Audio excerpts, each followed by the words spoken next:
Hello दोस्तों, यूडीआर academy में आपका स्वागत है। आज हम विजन पीटी 365 के एनवायरनमेंट वाले सीरीज की शुरुआत करने जा रहे हैं, जो यूपीएससी 2024 के पीटी के हिसाब से बहुत ही ज्यादा महत्वपूर्ण है। इसमें जो पहला टॉपिक है वो आपका है जलवायु परिवर्तन का। जलवायु परिवर्तन में जो पहले पहले पॉइंट पे बात की गई है वो ओजोन क्षेत्र की। आइए इससे पहले हम थोड़ा सा ओजोन ओजोन डिप्लीशन और ओजोन डे के बारे में जान लेते हैं।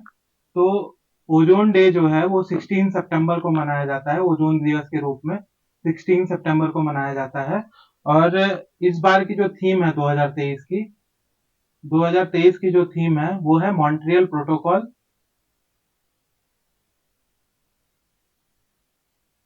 मॉन्ट्रियल प्रोटोकॉल ओजोन परत को ठीक करना,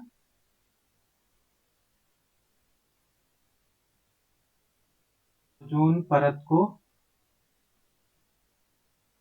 करना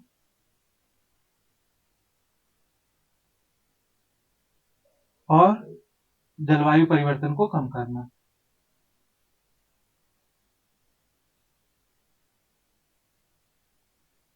और जलवायु परिवर्तन को कम करना। तो अगर इंग्लिश में हम देखें तो Montreal protocol fixing the ozone ozone layer and reducing climate change. तो ओजोन ओजोन का जो केमिकल फॉर्मूला होता है वो होता है O3। ये बनता कैसे है, जैसे इसका नेचुरल प्रोडक्शन कैसे होता है, प्राकृतिक रूप से ये कैसे बनता है। ऑक्सीजन के एक दो अणु यूवी लाइट की उपस्थिति में, अल्ट्रावायलेट लाइट की उपस्थिति में ये ऑक्सीजन जो है दो भाग में टूट जाता है।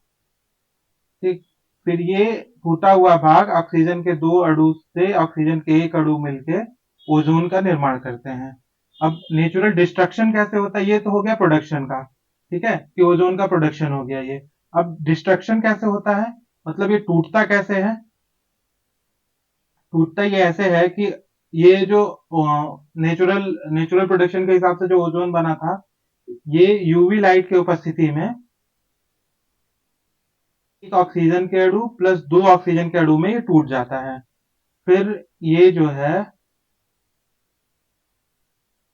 ओजोन जो है एक ऑक्सीजन अणु के साथ मिलके दो ऑक्सीजन के अणु बनाता है। फिर ओजोन O3 के साथ मिलके 3O2 बनाता है। ये तीन जो है ऑक्सीजन का निर्माण हो गया, ये हो गया डिस्ट्रक्शन। ठीक, तो आइए अब देखते हैं इसमें आगे क्या लिखा हुआ है। तो पराबैंगनी किरणें क्लोरोफ्लोरोकार्बन के अणु से क्लोरीन के परमाणु को अलग कर देती हैं। जो यूवी लाइट होती है वो सीएफसी से, यानी सीएफसी मतलब क्लोरीन, क्लोरीन, फ्लोरीन और कार्बन। ठीक है, इनके अणु से क्लोरीन परमाणु को अलग कर देता है। फिर दूसरे पार्ट में क्या होता है, क्लोरीन परमाणु जो होता है वो ओजोन अणु को विखंडित करते हैं, जिससे ओजोन परत में छिद्र बन जाता है। ठीक, छिद्र का मतलब ये नहीं होता कि उसमें होल हो जाता है। ओजोन ओजोन की जो परत होती है वो डॉप्शन यूनिट में नापी जाती है। जो उसकी मिनिमम मोटाई होती है वो 300 डॉप्शन यूनिट है। अगर 300 डॉप्शन से कम हो गया वो, तो जो है उसको ओजोन परत का क्षरण माना जाता है, यानी लेयर जो है, जो परत होती है वो पतली हो जाती है। तो फिर तीसरे चरण में क्या होता है, इस दौरान क्लोरीन मोनोऑक्साइड और ऑक्सीजन अणु का निर्माण होता है। क्लोरीन और ऑक्सीजन अणु का निर्माण होता है। ठीक है, तो यूवी रेज क्या करती हैं, यूवी रेज जो है ओजोन परत द्वारा पृथ्वी की किरणों, ओजोन परत द्वारा यूवी रेज से पृथ्वी की उसकी किरणों से रक्षा होती है। यूवी रेज तीन टाइप के होते हैं। यूवी रेज जो है तीन टाइप के होते हैं, ultraviolet rays A, ultraviolet rays B और अल्ट्रावायलेट रेज सी। ठीक है, जो अल्ट्रावायलेट रेज का जो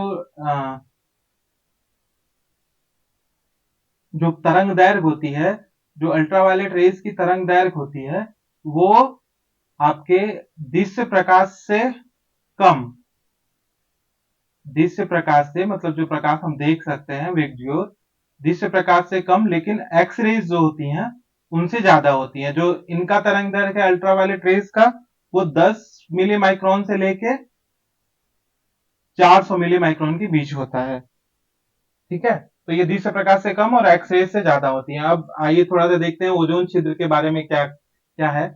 ओजोन परत परत जो है समताप मंडल में गैस की एक पतली कवच की तरह संरचना होती है। जो पराबैंगनी किरणों को अवशोषित करके पृथ्वी को उनके रक्षा करती है। ये ओजोन परत जो है पूरी किरण नहीं अवशोषित करती है, जो हमारे बॉडी के लिए इंपॉर्टेंट होता है अल्ट्रावायलेट सी, उसको जो है आने देती है कुछ मात्रा में। ये पृथ्वी का लगभग 90% ओजोन समताप मंडल में मौजूद होता है। ओजोन छिद्र का आशय जो है अंटार्कटिका के ऊपर समताप मंडल में ओजोन परत की मोटाई के कम होने से है। वैज्ञानिक ओजोन छिद्र शब्द का उपयोग उस क्षेत्र के लिए करते हैं जहां अंटार्कटिका के ऊपर ओजोन सांद्रता 220 डॉप्सन यूनिट की ऐतिहासिक सीमा से काफी कम हो जाती है। पृथ्वी पर ओजोन परत की औसत मोटाई 300 डॉप्सन यूनिट है। यानी ओजोन की जो मोटाई नापी जाती है उसका यूनिट जो होता है वो डॉप्शन में होता है। कभी कभी यूपी स्टेट एग्जाम में ये पूछ लिया जाता है कि ओजोन ओजोन परत को मापने की इकाई क्या है। अब आइए देखते हैं ओडीएस यानी ओजोन डिप्लेशन सब्सटेंस। ओजोन क्षयकारी पदार्थ क्या होते हैं? मानवीय गतिविधियों से उत्पन्न, यानी यह ओजोन डिप्लीशन जो है एक तरह का पॉल्यूशन है। तो मानवीय गतिविधियों से उत्पन्न जो समताप मंडल तक पहुंचती हैं, बार बार ओजोन अणुओं को विखंडित करती हैं। हमने पहले आगे ओजोन का फॉर्मेशन और डिस्ट्रक्शन दोनों देख चुके हैं। तो ओजोन जो समताप मंडल में पहुंचने के बाद उत्प्रेरक अभिक्रियाओं के रूप में यानी अल्ट्रावायलेट रेज की उपस्थिति में रासायनिक प्रक्रियाओं द्वारा जो है ये टूटती और बनती हैं। ठीक है, जिससे जो है वो समतापी मंडल में ओजोन नष्ट होने लगती है, तो ओजोन की परत जो है वो पतली होने लगती है। अब कौन कौन से हैं? यह है क्लोरीन। ओजोन क्षयकारी पदार्थ कौन से हैं? ब्रोमीन, क्लोरोफ्लोरोकार्बन, कार्बन टेट्राक्लोराइड और हेलोन्स। ठीक है, अब आगे जो है वो यूएनईपी के अनुसार 4 दशकों के भीतर ओजोन ओजोन परत की रिकवरी हो सकती है। मतलब अगर ये क्षयकारी है तो इसका जो है रिकवरी भी हो जाता है। अभी आपने देखा होगा कोरोना के टाइम में अंटार्कटिका के ऊपर जो ओजोन की परत थी वो करीब 260 मिली माइक्रोन से 260 डॉप्सन यूनिट तक पहुंच गई थी। यानी ओजोन परत की जो क्षरण था उसकी रिकवरी हो रही थी। अब देखते हैं अंटार्कटिका के ऊपर ओजोन छिद्र के निर्माण के संभावित कारक। अब अंटार्कटिका के ऊपर जो ओजोन छिद्र का परत की मोटाई है वो बहुत कम है। बहुत बहुत कम है। अंटार्कटिका ध्रुवीय भंवर है। पोलर वॉर्टेक्स में परिवर्तन। अब देखते हैं पोलर वॉर्टेक्स क्या होता है। पोलर वॉर्टेक्स जो है ध्रुवीय भंवर समतापी मंडल में वायु राशि होती है, इसको फ्रंट बोलते हैं। वास्तव में पृथ्वी के दोनों ध्रुवों के आसपास निम्न दाब और ठंडी हवा का एक विशाल क्षेत्र है। यानी ये मान लीजिए अर्थ है, तो ये हो गया नॉर्थ पोल और ये हो गया साउथ पोल। ठीक है, यहाँ पे पूरा बर्फ से ढका हुआ है। तो ये जो है यहाँ से ठंडी हवा जो है बहती है। तो यह भंवर ठंडी हवाओं को ध्रुवों के पास बनाए रखता है। जो पोलर वॉर्टेक्स रहता है यहाँ से निकलने वाली ठंडी हवाओं को यहीं पे बनाने में मदद करता है। ये ध्रुवीय भ्रमण दक्षिणी ध्रुवों पर अधिक प्रबल होता है। यह ध्रुवीय समताप मंडलीय बादलों के का निर्माण करता है। रंग बिरंगे दिखने के कारण इन बादलों को नेक्रियोसिस क्लाउड कहते हैं, मदर ऑफ पर्ल्स कहते हैं। मदर ऑफ पर्ल्स आपको कहाँ देखने को मिलेगा? साउथ पोल पे। ठीक, इन बादलों का निर्माण माइनस मतलब इनके मदर ऑफ पर्ल्स या फिर नेक्रियस क्लाउड के निर्माण के लिए जो मिनिमम टेम्परेचर होना चाहिए वो -78 डिग्री सेंटीग्रेड से कम तापमान होना चाहिए। ठीक है, तो मान लीजिए क्वेश्चन में पूछेगा नेक्रियस क्लाउड किससे संबंधित है, तो ये ध्रुवीय दक्षिणी ध्रुवीय भागों पर बनने वाले बादल हैं, जिसके लिए -78 डिग्री सेंटीग्रेड से कम तापमान की आवश्यकता होती है। अब जो है ये नेक्रियस क्लाउड जो है ओजोन परत को किस प्रकार से नुकसान पहुंचाते हैं? ये क्लोरीन के सामान्य रूप को अधिक क्रियाशील बनाने में मदद करती हैं और ये उन नाइट्रोजन यौगिकों को हटा देते हैं जो क्लोरीन के विनाशकारी प्रभाव को कम कर सकते हैं।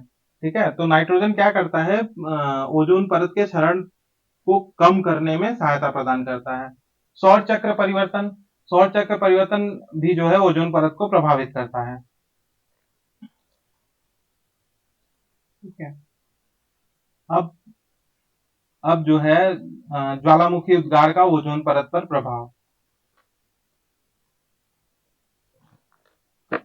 अभी हाल ही में 2020 में हांगा टोंगा हांगा हापाई, ये एक ज्वालामुखी है जो समुद्र के नीचे स्थित है। सबमरीन वॉल्केनोस को दक्षिण प्रशांत महासागर में टोंगा द्वीप समूह पर स्थित है। टोंगा द्वीप समूह पर यह स्थित है। जनवरी 2022 में उद्गार हुआ था इसमें।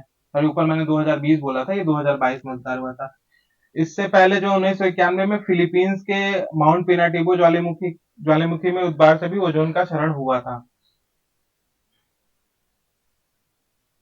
जैसे ज्वालामुखी के फटने से ओजोन परत के क्षरण से क्या संबंध है? तो जब ज्वालामुखी फटता है तो उससे बहुत ज्यादा मात्रा में जल वाष्प और धुएं का गुबार समताप मंडल में पहुंच जाता है। जब ज्वालामुखी फटता है तो जो है बहुत ज्यादा मात्रा में जो है जल वाष्प और धुएं के गुबार जो है वातावरण में फैल जाते हैं, जो धीरे धीरे समताप मंडल में फैल जाते हैं। तो जो जो धुएं का गुबार होता है उससे सल्फर डाइऑक्साइड की मात्रा जो है समताप मंडल में पहुंच जाती है। ठीक है। तो सल्फर डाइऑक्साइड क्या करता है? क्लोरीन के रासायनिक रूपांतरण में मदद कर देता है।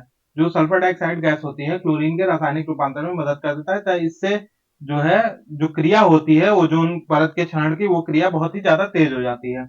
अब ज्वालामुखी उद्गार से ब्रोमीन और हाइड्रोजन क्लोराइड गैस का भी उत्सर्जन होता है। इनसे भी ओजोन के परत क्षरण में नुकसान होता है। यानी जो ज्वालामुखी उद्गार है उससे सल्फर डाइऑक्साइड, ब्रोमीन और हाइड्रोजन क्लोराइड, ये तीनों गैसें जो निकलती है धीरे धीरे समताप मंडल में पहुंच जाती हैं। तो ये ओजोन ओजोन परत के क्षरण को ओजोन परत के क्षरण का कारक बनती हैं। ज्वालामुखी उद्गार से उत्सर्जित कण ओजोन क्षयकारी पदार्थों के रासायनिक अभिक्रिया के लिए सतह प्रदान करती है। मतलब ये जो आपके H2S हाइड्रोजन क्लोराइड है, ब्रोमीन है और सल्फर डाइऑक्साइड है, ये जो है ओजोन डिस्ट्रक्शन वाले अभिक्रिया को जो हमने आपको ऊपर बताया है उसको तेज कर देती हैं, इस सब क्रियाओं को। अब दूसरा पॉइंट क्या है? Montreal protocol. मॉन्ट्रियल प्रोटोकॉल जो है ओजोन परत से संबंधित है। ये सुर्खियों में इसलिए रहा कि भारत ने अभी जो है मॉन्ट्रियल प्रोटोकॉल से जो लक्ष्य निर्धारित किए गए थे उसको भारत ने पूरा कर लिया है। ठीक है। अब आइए आगे देखते हैं क्या क्या है इसमें। भारत की उपलब्धि के अनुसार 35% जो हाइड्रोफ्लोरोकार्बन को चरणबद्ध तरीके से समाप्त करने का लक्ष्य जो है भारत सरकार ने रखा था, जो 2020 के बेसलाइन की तुलना में कुल 44% की कमी हासिल हुई है। अब इसी क्रम में भारत ने जो है HCFC 141B, ये भी एक तरह का ओजोन डिप्लेसिंग कारक है, का उपयोग नए शीतलन उपकरणों के उत्पादन रेफ्रिजरेटर के रूप में किया जाता है और जो ठोस पॉलीयूरेथीन फोम के उत्पादन में ब्लोइंग एजेंट के रूप में प्रयोग किया जाता है। तो आज के डेट में जो है ये भी पूरी तरीके से इसका उपयोग जो है समाप्त हो चुका है। भारत के जो नए उपकरण यानी फ्रिज, एसी और ये सब जो वो बन रहे हैं उसमें HCFC हाइड्रोक्लोरोफ्लोरोकार्बन के उपयोग को मॉन्ट्रियल प्रोटोकॉल शेड्यूल 2023 से पहले दिसंबर 2023 में पूरी तरह समाप्त कर देगा। यानी जो आने वाला टाइम है दिसंबर 2024 तक HCFC का प्रयोग हमारे उपकरणों में पूरी तरह से बंद हो जाएगा, भारत में उपयोग होने वाले उपकरणों में। मॉन्ट्रियल प्रोटोकॉल को लागू करने से संबंधित भारत की अन्य उपलब्धियां क्या है? CFC और कार्बन टेट्राक्लोराइड, हेलोन्स आदि के नियंत्रण को चरणबद्ध तरीके से हटा दिया गया है। मतलब इन सब हाइड्रोक्लोरोफ्लोरोकार्बन, कार्बन टेट्राक्लोराइड और हेलोन्स के नियंत्रण इनको चरणबद्ध तरीके से व्यापक रूप से हटा दिया गया है। और hydrochlorofluorocarbon phase out management plan stage 2 को 2017 से कार्यान्वयन जारी है, इसे 2024 के अंत तक पूरा कर दिया जाएगा। मतलब दिसंबर 2024 तक हम HCFC हाइड्रोक्लोरोफ्लोरोकार्बन जो कि 2030 तक खत्म करना था, हम उसको दिसंबर 2024 तक पूरी तरह से समाप्त कर देंगे। और जो हाइड्रोक्लोरोफ्लोरोकार्बन के मैनेजमेंट प्लान स्टेज 2 का 2017 से कार्यान्वयन है उसको भी दिसंबर 2024 तक पूरा कर देंगे। और इंडियन कूलिंग एक्शन प्लान का लक्ष्य जो है इंडियन कूलिंग एक्शन प्लान का लक्ष्य 2037-38 तक कूलिंग की मांग को कम करना, यानी रेफ्रिजरेटर ट्रांजिशन पर बल देना, ऊर्जा दक्षता को बढ़ाना और बेहतर प्रौद्योगिकी विकल्पों को अपनाना। यानी मतलब हम ऐसे जो है ऐसी टेक्नोलॉजी का विकास करेंगे जिससे रेफ्रिजरेटर और आपके एसी और माइक्रोवेव इन सब में जो ओजोन डिप्लेसिंग कारक है वो उनका उपयोग ना हो। किसी नई टेक्नोलॉजी का विकास करने में जो है विकास किया जाएगा। मॉन्ट्रियल प्रोटोकॉल के बारे में आइए हम कुछ मॉन्ट्रियल प्रोटोकॉल के बारे में जान लेते हैं। मॉन्ट्रियल प्रोटोकॉल जो है 1987 में आया था, ओजोन परत के संरक्षण के लिए वियना कन्वेंशन के तहत लागू किया गया था। कन्वेंशन में जो है 1985 पे हस्ताक्षर हुआ था, 1987 में मॉन्ट्रियल प्रोटोकॉल लागू हुआ था। यह एक वैश्विक पर्यावरणीय संधि है। इसका उद्देश्य ओजोन क्षयकारी पदार्थों के उत्पादन और उपयोग, ठीक है, जैसा कि हमने आपने पहले देखा है कि दिसंबर 2024 तक हमने एचसीएफसी के उपयोग को पूरी तरह से खत्म करने का टारगेट कर लिया है। अब इसमें मॉन्ट्रियल प्रोटोकॉल में हस्ताक्षरकर्ता जो है पहला सार्वभौमिक रूप से अनुसमर्थित संधि अर्थात संयुक्त राष्ट्र के सभी सदस्यों ने इस संधि पर हस्ताक्षर किए हैं। इस संधि पर हस्ताक्षर करने का उपलक्ष्य प्रति 16 सितंबर को विश्व ओजोन दिवस मनाना है, यानी 16 सितंबर को प्रत्येक वर्ष जो है ओजोन डे मनाया जाता है। इस बार का थीम है मॉन्ट्रियल प्रोटोकॉल ओजोन परत को ठीक करना और जलवायु परिवर्तन को कम करना। ये है जो हम पहले बता चुके हैं। हाइड्रोफ्लोरोकार्बन के उत्पादन और खपत को चरणबद्ध तरीके से कम करने के लिए 2016 में मॉन्ट्रियल प्रोटोकॉल में किगाली संशोधन अपनाया गया था। किगाली संशोधन जो है 2019 में लागू किया गया है। हाइड्रोफ्लोरोकार्बन और सीएफसी और एचसीएफसी के ऐसे विकल्प के रूप में अपनाया गया जो ओजोन परत के लिए तो क्षयकारी नहीं होते हैं, लेकिन इनका ग्लोबल वार्मिंग इफेक्ट जो है कार्बन डाइऑक्साइड की तुलना में हजारों गुना होता है। तो किगाली समझौते में क्या किया, 2047 तक हाइड्रोफ्लोरोकार्बन की खपत में 80% तक कम करने के लिए 4 चरणीय मार्गों के साथ राष्ट्रों को 3 समूह में विभाजित कर दिया गया है। ठीक, भारत और मॉन्ट्रियल प्रोटोकॉल का क्या है? भारत 1991 और 1992 में वियना अभिसरण और मॉन्ट्रियल प्रोटोकॉल का पक्षकार बना। कार्यान्वयन पर्यावरण वन जलवायु परिवर्तन मंत्रालय इसकी कार्यान्वयन एजेंसी। भारत ने 2021 में मॉन्ट्रियल प्रोटोकॉल के किगाली संशोधन के अभिपुष्टि को मंजूरी दे दी थी। इसके तहत जो है किगाली समझौते के तहत भारत 2032 से 4 चरणों में हाइड्रोफ्लोरोकार्बन को चरणबद्ध रूप से उपयोग से हटाएगा। ठीक, ये 4 चरण कौन कौन से हैं? 2032 में 10% तक कम करेगा, 2037 में 20% तक कम करेगा, 2042 में 30% तक कम करेगा और 2047 में कुल 85% की कमी आ जाएगी। ठीक, यही 4 चरण है जो किगाली समझौते में भारत ने लिया है। अब अगला टॉपिक देखते हैं। अगला टॉपिक है state of the cryosphere. State of the cryosphere अगला टॉपिक है state of the cryosphere. State of the cryosphere ये जो है इंटरनेशनल क्रायोस्फीयर क्लाइमेट इनिशिएटिव ने state of the cryosphere 2023 2 degree is too high, यानी 2 डिग्री इज टू हाई, मतलब 2 degree centigrade temperature जो है वो बहुत ज्यादा है। तो आइए देखते हैं इस रिपोर्ट में क्या क्या इफेक्ट दिखाया गया है कि अगर 2 डिग्री सेंटीग्रेड टेम्परेचर ज्यादा हो गया तो इसका पर्यावरण पे क्या क्या इफेक्ट पड़ेगा। ठीक है, पहले तो हम इंटरनेशनल क्रायोस्फीयर क्लाइमेट इनिशिएटिव के बारे में जान लेते हैं, यानी आईसीसीआई के बारे में जान लेते हैं। ये विशेषज्ञों और शोधकर्ताओं का एक नेटवर्क है जो पृथ्वी के क्रायोस्फीयर हिमांक मंडल को संरक्षित करने के लिए सरकारों और संगठनों के साथ मिलकर काम कर रहे हैं। और ये क्रायोस्फीयर की जलवायु दशाओं पर नजर रखी जाती है। ठीक, क्रायोस्फीयर मतलब जो है जितने भी जमे हुए बर्फ वाले हिस्से हैं उनको क्रायोस्फीयर के रूप में जाना जाता है। और आइए जो है आईसीसीआई के रिपोर्ट के मुख्य बिंदुओं पर एक नजर डालते हैं।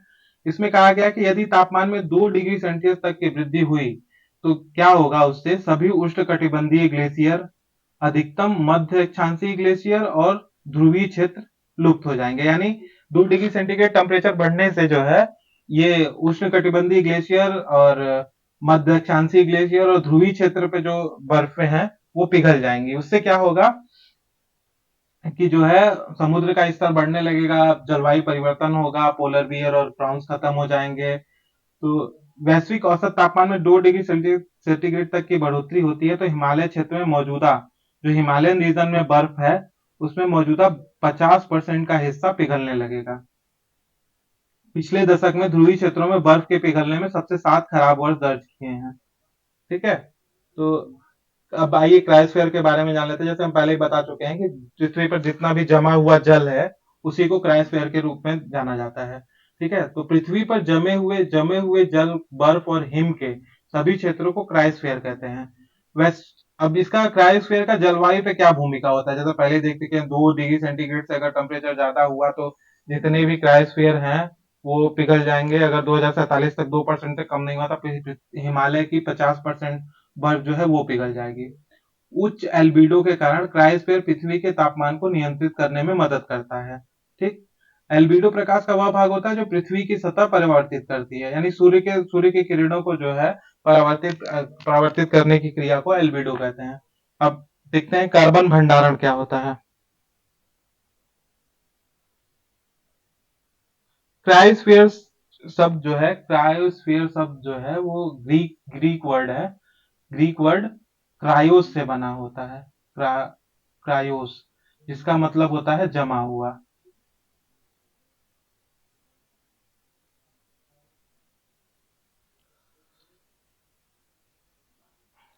अब कार्बन कार्बन भंडारण में क्या है, परमाफ्रॉस्ट ने मृदा के अंदर काफी अधिक मात्रा में कार्बन संचित कर लिया। अब यही देखते हैं कि परमाफ्रॉस्ट क्या होता है। परमाफ्रॉस्ट पृथ्वी की सतह पर, ठीक है, पृथ्वी के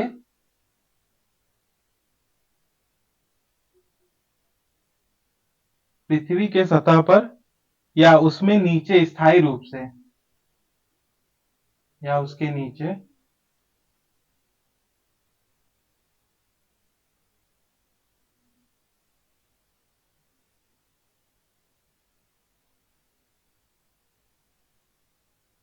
स्थायी रूप से जमी परत, जो आमतौर पर बर्फ के साथ जो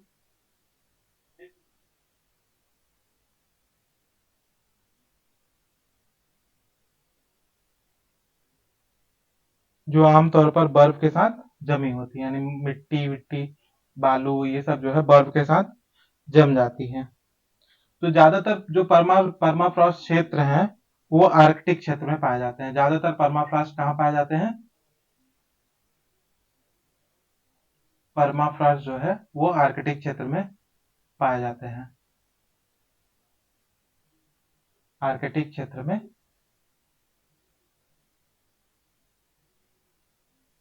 आर्कटिक क्षेत्र में पाए जाते हैं। भाई आगे क्या देखते हैं, जल के क्रायोस्फीयर में ग्लेशियरों, बर्फ की चादर आदि के रूप में विश्व का 80% ताजा जल मौजूद है। जैसा कि हम जानते हैं, अगर पृथ्वी पे पानी का वितरण देखें तो जो 97.5% है वो है साल्ट वाटर, यानी समुद्री जल है। और इसमें से कितना बचा, 2.5%, कहीं कहीं 2% भी आपको मिल जाएगा, ये जो है फ्रेश वाटर है। इस फ्रेश वाटर में भी 2.5% में से 69.5% जो है वो आइस कैप है। ठीक है, यानी बर्फ बर्फ के रूप में है। और जो इसमें से फिर बचा 30% वो ग्राउंड वाटर है। और बाकी जो बचा वो जो है रिवर और रिवर नदियां इन सब का जल है।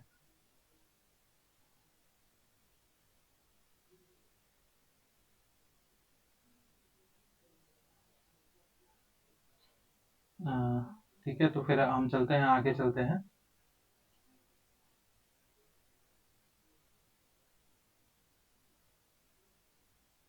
आगे चलते हैं हम।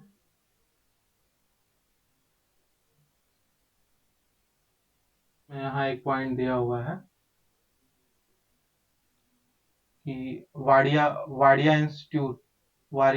इंस्टीट्यूट में सेंटर फॉर हिमालयन ग्लेशियोलॉजी की स्थापना की गई। जो Wadia institute of geology Himalayan research institute है वो देहरादून में है। कहाँ पे है? देहरादून में। तो इसको याद रखिएगा, देहरादून में है। अब अगला जो टॉपिक है वो है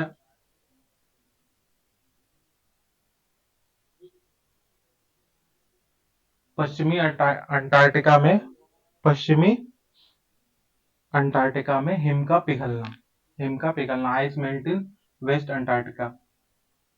विभिन्न अध्ययनों और कंप्यूटर सिमुलेशन के माध्यम से पता चला है कि पश्चिमी अंटार्कटिका में हिम का तेजी से पिघलना जारी है। जो पहले की रिपोर्ट भी आपने इससे पहले वाली रिपोर्ट में देखा होगा कि जो है 2 डिग्री सेंटीग्रेड से अगर ज्यादा तापमान हो गया तो जो पृथ्वी पर जितने भी बर्फ है वो धीरे धीरे पिघलने लगेंगे। तो उससे क्या होगा, बर्फ के पिघलने से समुद्र का जल स्तर जो है वो 5 मीटर तक बढ़ जाएगा। 5 मीटर तक बढ़ने का मतलब है जितने भी समुद्र के किनारे बसे हुए राज्य देश हैं वो पूरी तरह से डूब जाएंगे। अब इसमें इसके बाद एमंडसन सागर जो है, एमंडसन सी जो है पश्चिमी पश्चिमी अंटार्कटिका के तट पर स्थित है। इसके पूर्वी इसके पूर्वी पूर्वी हिस्से में आपको वेलिंगस्टन समुद्र मिलेगा। ठीक है, पूर्वी हिस्से में वेलिंगस्टन समुद्र मिलेगा और पश्चिमी वेलिंगस्टन समुद्र मिलेगा और पश्चिमी हिस्से में आपको राज सागर मिलेगा। पश्चिमी हिस्से में आपको राज सी मिलेगा, राज सागर मिलेगा। ठीक है, अब जो है आगे देखते हैं।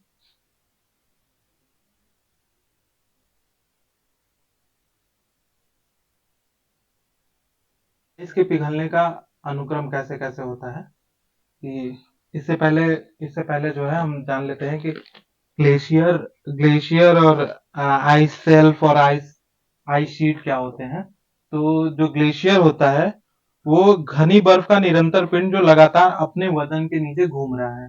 तो ग्लेशियर क्या होता है? ग्लेशियर होता है घनी बर्फ का निरंतर पिंड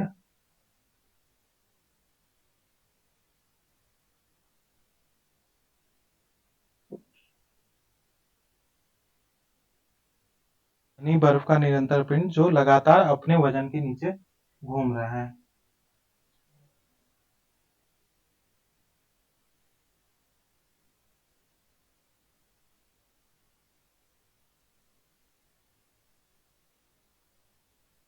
अब आइस सेल्फ क्या होता है? बर्फ का जो है तैरता हुआ हिस्सा, बर्फ का तैरता हुआ भाग जो किसी हिमानी ग्लेशियर के जमीन से हिमालय ग्लेशियर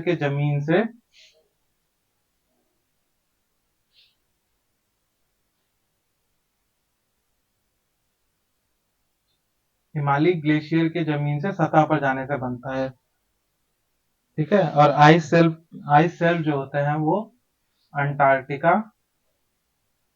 अंटार्कटिका कनाडा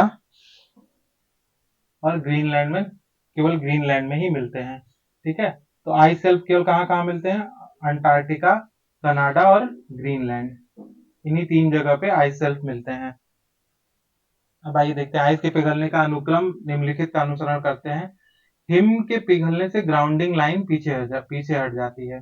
अब ग्राउंडिंग लाइन क्या होता है?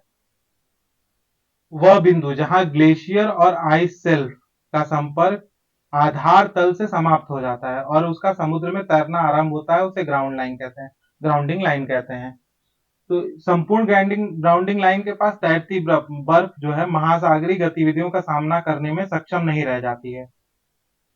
ग्राउंडिंग लाइन की तरफ से आइस सेल्फ की तेजी से आगे बढ़ने के कारण आइस सेल्फ का क्षैतिज प्रसार अधिक होने लगता है। इससे क्या होता है, क्षैतिज प्रसार अधिक होने से जो आइस सेल्फ की मोटाई है वो कम होने लगती है। आइस सेल्फ की सतही जो है ढलान तीव्र होने लगती है जिसके चलते आइस सेल्फ आगे की ओर बढ़ने लगता है। यानी जो है बर्फ का टुकड़ा जो है समुद्र में ऐसे ही तैरता रहता है।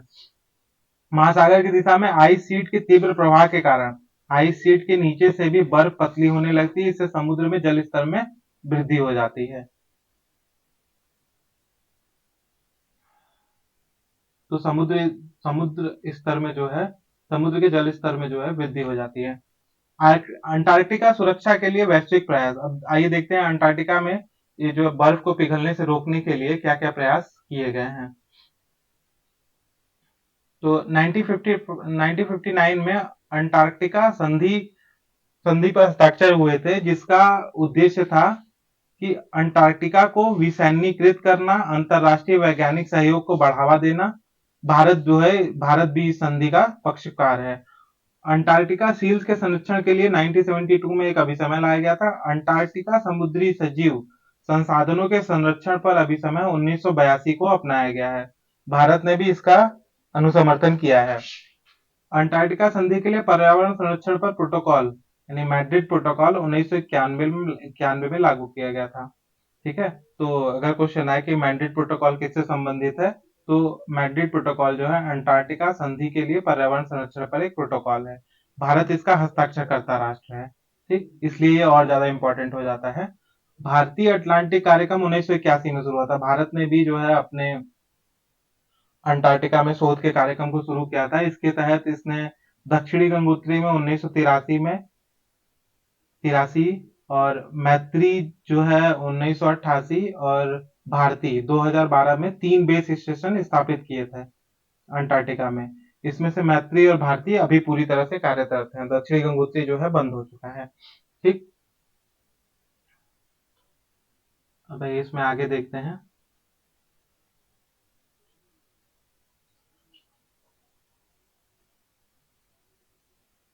अब इसमें है भारतीय अंटार्कटिका कानून 2022। इस इस कानून का उद्देश्य जो है भारत द्वारा अंटार्कटिक के पर्यावरण और इस पर आश्रित व संबद्ध पारिस्थितिकी तंत्र की रक्षा के लिए राष्ट्रीय उपाय प्रदान करना है।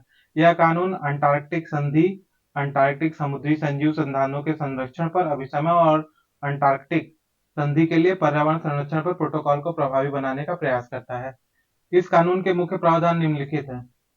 केंद्र सरकार और अंटार्कटिका गवर्नेंस एवं पर्यावरण संरक्षण पर एक समिति की स्थापना की जाएगी। अंटार्कटिका में विविध गतिविधियों के लिए समिति द्वारा परमिट दिया जाएगा। यानी जो अंटार्कटिका कानून है उसमें एक समिति का निर्माण की जो है सिफारिश की गई है, और ये अंटार्कटिका में अगर आपको कोई काम करना है तो इस समिति द्वारा परमिट लेना पड़ेगा। एक अंटार्कटिका निधि का प्रयोग किया जाएगा, जिस निधि से जो है उस अंटार्कटिका के क्षेत्र को बचाने का काम किया जाएगा। इसके प्रावधानों के उल्लंघन के लिए कठोर दंड दिया जा सकता है, मतलब इसमें दंड का भी प्रावधान है। दंडनीय अपराधों की सुनवाई के लिए एक पदनामित न्यायालय की स्थापना भी की जाएगी। ठीक है, अब आइए अगला टॉपिक जो है वो है Arctic application, Arctic amplification. Sorry, Arctic application नहीं है ये, आर्कटिक एम्प्लीफिकेशन है। तो ये न्यूज में क्यों था इस समय? तो आर्कटिक एम्प्लीफिकेशन जो है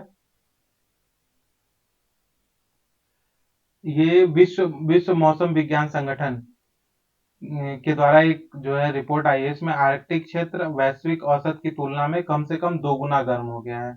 यानी इसमें विश्व मौसम विज्ञान संगठन ने बताया है जो आर्कटिक क्षेत्र है वो वैश्विक औसत तापमान है उसकी तुलना में आर्कटिक क्षेत्र का तापमान जो है वो दोगुना हो गया है। तो WMO क्या है? वर्ल्ड मेट्रोलॉजिकल ऑर्गेनाइजेशन का जो हेडक्वार्टर है वो जिनेवा स्विट्जरलैंड में है, जिनेवा में है। इसकी स्थापना जो है 11 अक्टूबर 1947 में हुई संधि के बाद, 11 अक्टूबर 1947 में हुई संधि के बाद 23 मार्च 1950 को हुआ था। ठीक है, 23 मार्च 1950 को हुआ था। इसका हेडक्वार्टर कहाँ है? जिनेवा स्विट्जरलैंड में। ठीक है, अब आर्कटिक एम्प्लीफिकेशन के बारे में जानते हैं क्या होता है। ध्रुवों और उष्ण कटिबंधों के बीच तापमान वृद्धि में अंतर को आर्कटिक या पोलर एम्प्लीफिकेशन के रूप में जाना जाता है। कुछ अन्य अध्ययनों के अनुसार 1979 से 2021 के दौरान आर्कटिक शेष विश्व की तुलना में लगभग 4 गुना तेजी से गर्म हुआ है। ठीक है, आर्कटिक क्यों ज्यादा तेजी से गर्म हुआ? क्योंकि वहां बर्फ पाया जाता है। आर्कटिक विश्व के अन्य हिस्सों की तुलना में तेजी से क्यों गर्म हो रहा है?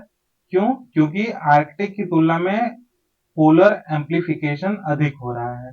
ठीक है, ऐसा क्यों है? ऐसा इसलिए है कि आर्कटिक समुद्री में हिमावरण से ढका एक महासागर है, जबकि अंटार्कटिका अधिक बर्फ और हिम की स्थायी मोटी परत से ढका हुआ एक महाद्वीप है। ठीक है, आर्कटिक हिमावरण आर्कटिक में हिमावरण पिघल रहा है, इसके चलते सूर्य का प्रकाश सीधे स्थल भाग या जलीय भाग तक पहुंच जा रहा है। यह क्षेत्र अधिक मात्रा में सूर्य का प्रकाश अवशोषित कर रहा है। इससे पहले जो है एल्बिडो था, मतलब बर्फ की परत जो है सूर्य की किरणों को परावर्तित कर देती थी। ठीक है, तो बर्फ के पिघलने से ये परावर्तन हो नहीं पा रहा है, तो पानी और स्थल जलीय भाग जो है सूर्य की किरणों को ज्यादा अवशोषित कर लेना है, जिससे पृथ्वी का तापमान जो है बढ़ रहा है। वायु परिसंचरण की मौजूदा प्रणालियों द्वारा उष्ण कटिबंधों में ध्रुवों तक उष्मा का स्थानांतरण होता है। जैसे दक्षिणी ध्रुव और उत्तरी ध्रुव दोनों ठंडी है, तो वहां से ठंडी हवा चलती है, लेकिन धीरे धीरे बर्फ के पिघलने से वहां पे गर्म हवाओं का प्रभाव पड़ने लगा है। नासा द्वारा एक अध्ययन बताया ग्लोबल वार्मिंग के परिणाम से गर्मियों में आर्कटिक के समुद्री बर्फ का विस्तार प्रति दशक 12.6% की दर से कम हो रहा है। सोचिए आप कितना खतरनाक है, 12.6% की दर से कम हो रहा है, तो हमको लग रहा है कि आने वाले 50 साल में जो है स्थिति बहुत भयावह होने वाली है। अब आर्कटिक सागर में बर्फ के महत्व को तो हम जान ही चुके हैं, लेकिन एक बार फिर से देख लेते हैं। ध्रुवीय क्षेत्रों को ठंडा बनाए रखता है, पृथ्वी के ऊर्जा संतुलन को बरकरार रखने में इसकी महत्वपूर्ण भूमिका होती है। ठीक है, समुद्र बर्फ के भी ऊपर ठंडी हवा और सतह के नीचे अपेक्षाकृत गर्म जल के बीच एक अवरोध बनाकर हवा को ठंडा बनाए रखती है। समुद्री बर्फ में होने वाली कमी जैव विविधता को प्रभावित करती है। ठीक है, अगर मान लीजिए बर्फ आर्कटिक समुद्र से घट गया तो जैव विविधता को प्रभावित करेगी, यानी जैव विविधता इफेक्ट होगा, जिससे ध्रुवीय भालू और वॉलरस स्तनधारियों को भी नुकसान पहुंच चुका है। ये अभी IUCN की वल्नरेबल लिस्ट में है, इनकी स्थिति जो है वो वल्नरेबल है। ठीक है, यह यूपुई इनुपुया और इनुइट जैसे स्वदेशी आबादी ये जनजाति हैं, निर्वाह शिकार आधारित परंपरा जीवन शैली को प्रभावित कर सकती है। यानी अगर ध्रुवीय भालू और वॉलरस खत्म हो जाएंगे तो इन जनजातियों के भी खत्म होने का खतरा बहुत ज्यादा बढ़ जाएगा। बर्फ में आने वाली कमी वाणिज्यिक और आर्थिक अवसर को भी उपलब्ध करा सकती है। ठीक है, इससे क्या होगा, बर्फ पिघलेगा तो वहां तक जहाज वहाज चले जाएंगे, पोत परिवहन मार्ग खुलेंगे, तो यहाँ के प्राकृतिक संसाधनों तक पहुंच में वृद्धि होगी, यानी मानव वहां भी पहुंच के जो है अपना तांडव दिखाएगा। अब आगे देखते हैं क्या है।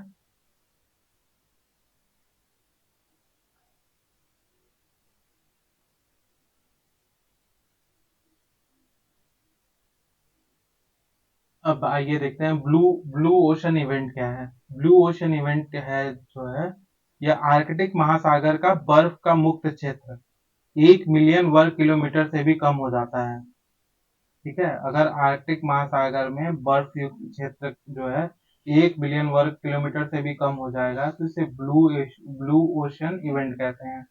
ये जो है ये आने वाले एग्जाम में ऐसे पूछ सकता है कि ब्लू ओशन इवेंट किससे संबंधित है। ठीक है, तो ये आपका आंसर ये होगा कि आर्कटिक महासागर में बर्फ युक्त क्षेत्र का 1 मिलियन वर्ग किलोमीटर से कम हो जाने की जो स्थिति होती है उसको ब्लू ओशन इवेंट कहते हैं। इसमें आर्कटिक सतह का रंग सफेद से नीला दिखाई देने लगता है।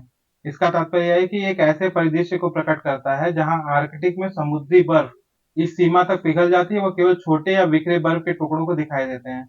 यह पूरी तरह से बर्फ मुक्त सागर की सतह ही शेष बचती है।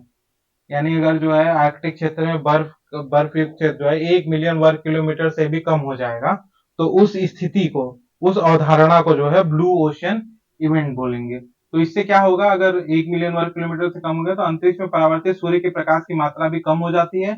इससे पृथ्वी जो है और अधिक गर्म होने लगेगी, और आर्कटिक का बर्फ जो है वो तेजी से पिघलने लगेगा। अब जो हमारा दूसरा टॉपिक है वो है अंतरराष्ट्रीय सम्मेलन अभी समय और पहले। अंतरराष्ट्रीय सम्मेलन अभी समय और पहले। पहल क्या क्या की गई है इसको हम देखते हैं। तो यूएनएफसीसी के पक्षकारों की सम्मेलन COP28 कहाँ हुआ था? दुबई में आयोजित हुई थी। ठीक है। यूएनएफसीसी के पक्षकारों के सम्मेलन का 28वां सत्र COP28 संयुक्त अरब अमीरात ये दुबई में आयोजित हुआ था। इसके बारे में हम जानते हैं। कॉप पहले तो कॉप के बारे में जान लेते हैं क्या क्या है। यह हर वर्ष आयोजित होने वाला एक एक सम्मेलन है जो जलवायु संकट से निपटने के तरीकों पर चर्चा करता है। ठीक है। काप बैठक का एक महत्वपूर्ण उद्देश्य पेरिस समझौते के तहत सदस्य देश जितने हैं उनके द्वारा प्रस्तुत राष्ट्रीय स्तर पर निर्धारित योगदान की समीक्षा करना है। ठीक। यानी ये जो है हर साल कितना काम हुआ जलवायु संकट से उबारने के लिए पृथ्वी को, इससे ये बैठ के सामूहिक मीटिंग करते हैं। इस सम्मेलन में यूई कंसेंसस नामक समझौते को भी अपनाया गया। अजरबैजान और ब्राजील, मतलब जो COP29 होगा अगला, ये फैक्चुअल चीज है। अजरबैजान में होगा COP29 और ब्राजील में COP30 होगा जो 2025 में होगा। ये दोनों देश मेजबानी करेंगे, यानी अजरबैजान और ब्राजील ये दोनों देश मेजबानी करेंगे। ठीक है। आइए अब देख लेते हैं कि COP28 में क्या क्या प्रमुख बातें थी। तो फिक्सिंग क्लाइमेट फाइनेंस यानी जलवायु वित्त जुटाना, हानि और क्षति कोष की शुरुआत। इस कोष के गठन की घोषणा 2022 में शर्म शेख मिश्र COP27 में आयोजित की गई थी। ठीक है। इसका उद्देश्य पहले से ही जलवायु परिवर्तन से जूझ रहे देशों को मुआवजा देना है। ठीक। जो मतलब अमीर देश हैं या फिर जो हस्ताक्षरकर्ता देश हैं, जो जलवायु परिवर्तन से छोटे और गरीब देश हैं, उनको उनको मुआवजा देने के लिए इस फंड की शुरुआत की गई थी। जलवायु परिवर्तन में ऐसे जोखिमों से उत्पन्न होने वाले कारकों के नकारात्मक परिणामों को हानि और क्षति कहा जाता है। ठीक है। जिन्हें रोका नहीं जा सकता। ठीक। जैसे अब जो है जलवायु परिवर्तन की वजह से जितना बर्फ पिघल गया है, समुद्र जल स्तर बढ़ गया है, उसको रोका नहीं जा सकता। तो इसकी कमी को पूरा कर, जो देश इससे अफेक्ट हुए हैं उनके कमी को पूरा करने के लिए हानि और क्षति कोष की शुरुआत की गई थी। 2013 में वार्सा पोलैंड में आयोजित COP19 के दौरान लॉस एंड डैमेज यानी हानि और क्षति के लिए WIM की स्थापना की गई थी। इसका उद्देश्य विकासशील देशों में जलवायु परिवर्तन से संबंधित लॉस, हानि और क्षति का समाधान करना था। इसे विश्व बैंक के तत्वाधान में स्थापित किया जाएगा। विश्व बैंक के 4 वर्षों के अंतरिम अवधि के लिए वित्तीय मध्यस्थ निधि की मेजबानी की गई। यानी इसका जो कोष का पैसा होगा वो विश्व बैंक के निगरानी में रखा जाएगा। इसका प्रबंधन एक स्वतंत्र सचिवालय करेगा। ठीक। अभी फिलहाल से जो है इसमें संयुक्त अरब अमीरात, जर्मनी, यूनाइटेड किंगडम और जापान आदि समेत कई देशों ने इस कोष में धनराशि देने की बात कही है। यानी भारत नहीं है, ये बात जान लीजिएगा। ठीक। भारत नहीं है। जलवायु वित्त के तहत हरित जलवायु कोष, अनुकूलन कोष, लिस्ट डेवलपमेंट कंट्रीज फंड और स्पेशल क्लाइमेट चेंज फंड के लिए 83.9 बिलियन डॉलर जुटाए गए हैं।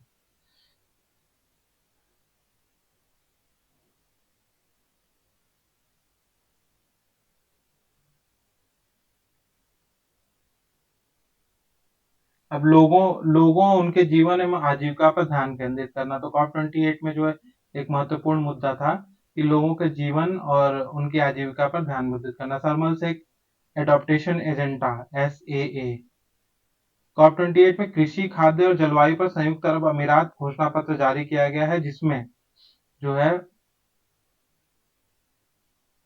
जिसे जो है संयुक्त अरब अमीरात तथा विश्व स्वास्थ्य संगठन की भागीदारी से जारी किया गया है। इस पर संयुक्त राज्य अमेरिका, यूनाइटेड किंगडम, ब्राजील सहित 120 देशों ने हस्ताक्षर किए हैं। भारत ने अभी तक इसमें हस्ताक्षर नहीं किया है। यानी आज वीडियो बनाते समय अभी भारत इस पे हस्ताक्षर करता देश नहीं है। तो COP28 में जलवायु राहत, पुनरुद्धार, शांति और संयुक्त अरब अमीरात घोषणा पत्र जारी किया गया है। Global goal on adaptation UAE framework for global climate resilience को अपनाया गया है। यह पेरिस समझौते के अनुच्छेद 2 में उल्लेखित वैश्विक तापमान को सीमित रखने संबंधी लक्ष्य के संदर्भ में दीर्घकालिक अनुकूलन प्रयासों का मार्गदर्शन करता है। अब global goal on adaptation and वैश्विक अनुकूलन लक्ष्य क्या है? ये जो है पेरिस समझौते के अनुच्छेद 7.1 के तहत एक सामूहिक प्रतिबद्धता है। इसका लक्ष्य जलवायु परिवर्तन के प्रति विश्व की अनुकूलन क्षमता को बढ़ाना है। तो ग्लोबल ऑन एडेप्टेशन वैश्विक अनुकूलन लक्ष्य जो है वो पेरिस समझौते के तहत एक अनुच्छेद है 7.1, उसके तहत जो है जलवायु परिवर्तन के प्रति विश्व की अनुकूलन क्षमता को बढ़ाना है। ठीक है, अब आइए देखते हैं आगे क्या है।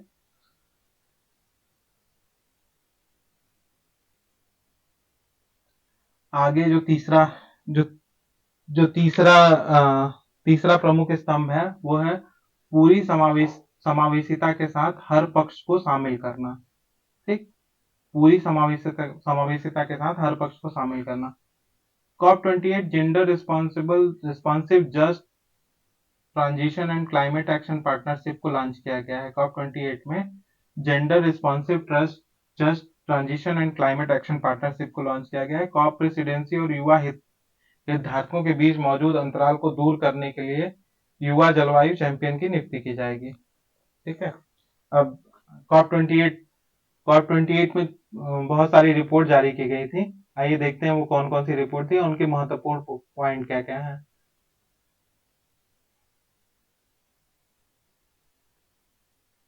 जलवायु वित्त पर रिपोर्ट ऑन क्लाइमेट फाइनेंस। यह report independent high level expert group on climate finance द्वारा जारी की गई है। यानी जलवायु वित्त पर रिपोर्ट ऑन क्लाइमेट फाइनेंस किसके द्वारा जारी की गई है? Independent high level expert group on climate finance. COP26 presidency ने independent high level expert group on climate finance का गठन किया गया था, जो यूएनएफसीसी के पेरिस समझौते के लिए निवेश को बढ़ावा देने हेतु नीतिगत विकल्प तैयार करने और सिफारिशें करने का अधिकार प्राप्त कराता है। इसके प्रमुख बिंदु कौन कौन से हैं? वैश्विक जलवायु वित्त के लिए प्रतिबद्ध राशि पिछले दशक के दौरान बढ़कर 3 गुना से भी अधिक हो गई, हालांकि यह आवश्यक राशि की तुलना अभी भी बहुत कम है। जलवायु वित्त का प्रभाव विकसित देशों और चीन में केंद्रित है। जलवायु वित्त का प्रभाव जो है विकसित देशों और चीन में केंद्रित है। इसका उपयोग अनुकूलन के बजाय समन पर अधिक होता है। यही इसके दो मुख्य बिंदु है जो रिपोर्ट से निकल के आई है। मतलब जो पैसा इकट्ठा हो रहा है जिस चीज के लिए, उस चीज में यूज नहीं हो रहा है। An eye on methane report, ये जो है इंटरनेशनल मीथेन एमिशन ऑब्जर्वेटरी द्वारा प्रकाशित की गई है। ये इंटरनेशनल मीथेन एमिशन ऑब्जर्वेटरी जो है ये यूएनईपी यानी संयुक्त राष्ट्र पर्यावरण कार्यक्रम के तहत काम करती है। इसकी स्थापना जो 2021 में G20 लीडर समिट में की गई थी।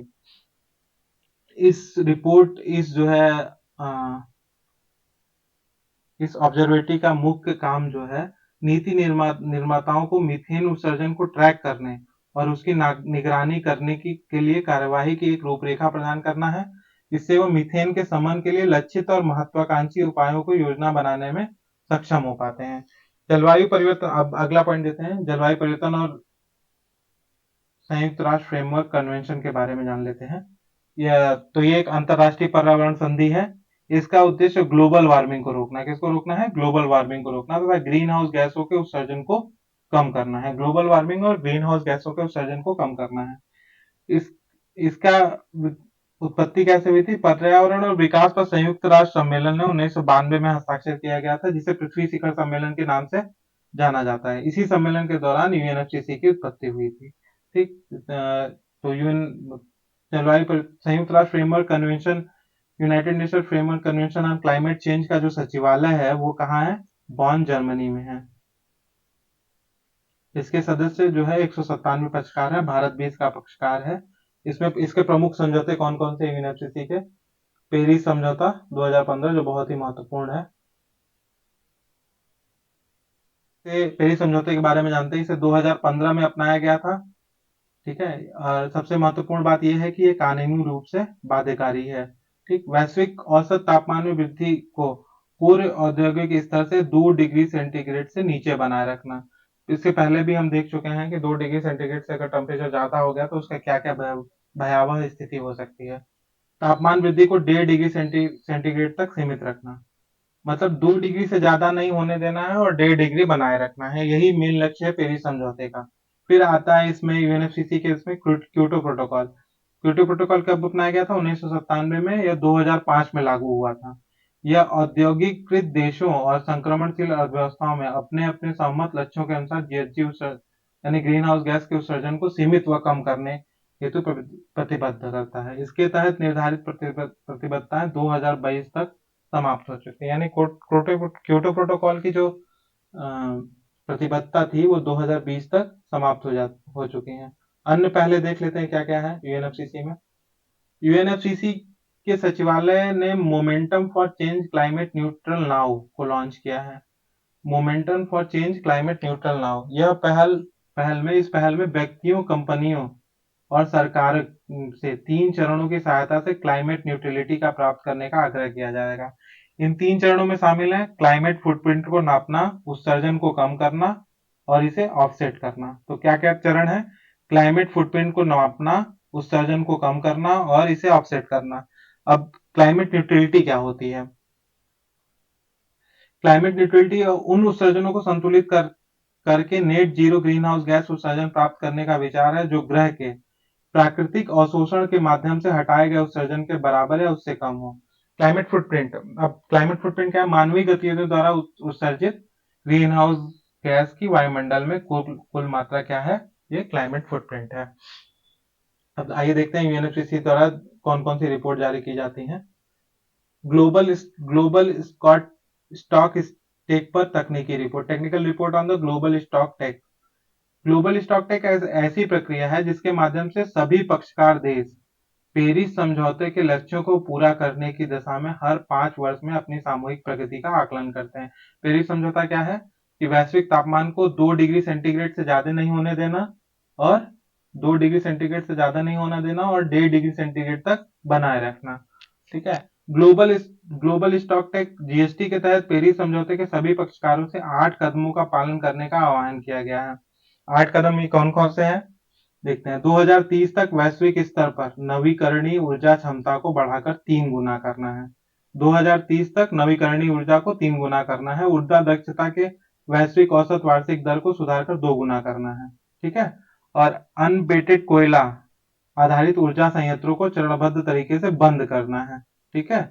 और कार्बन उत्सर्जन नहीं करने वाले या कम कार्बन उत्सर्जन करने वाले ईंधनों का उपयोग बढ़ाकर इसे सदी के मध्य तक या उससे पहले नेट जीरो उत्सर्जित करने वाली ऊर्जा प्रणालियों को अपनाने के दिशा में वैश्विक प्रयासों को तेजी लाना है।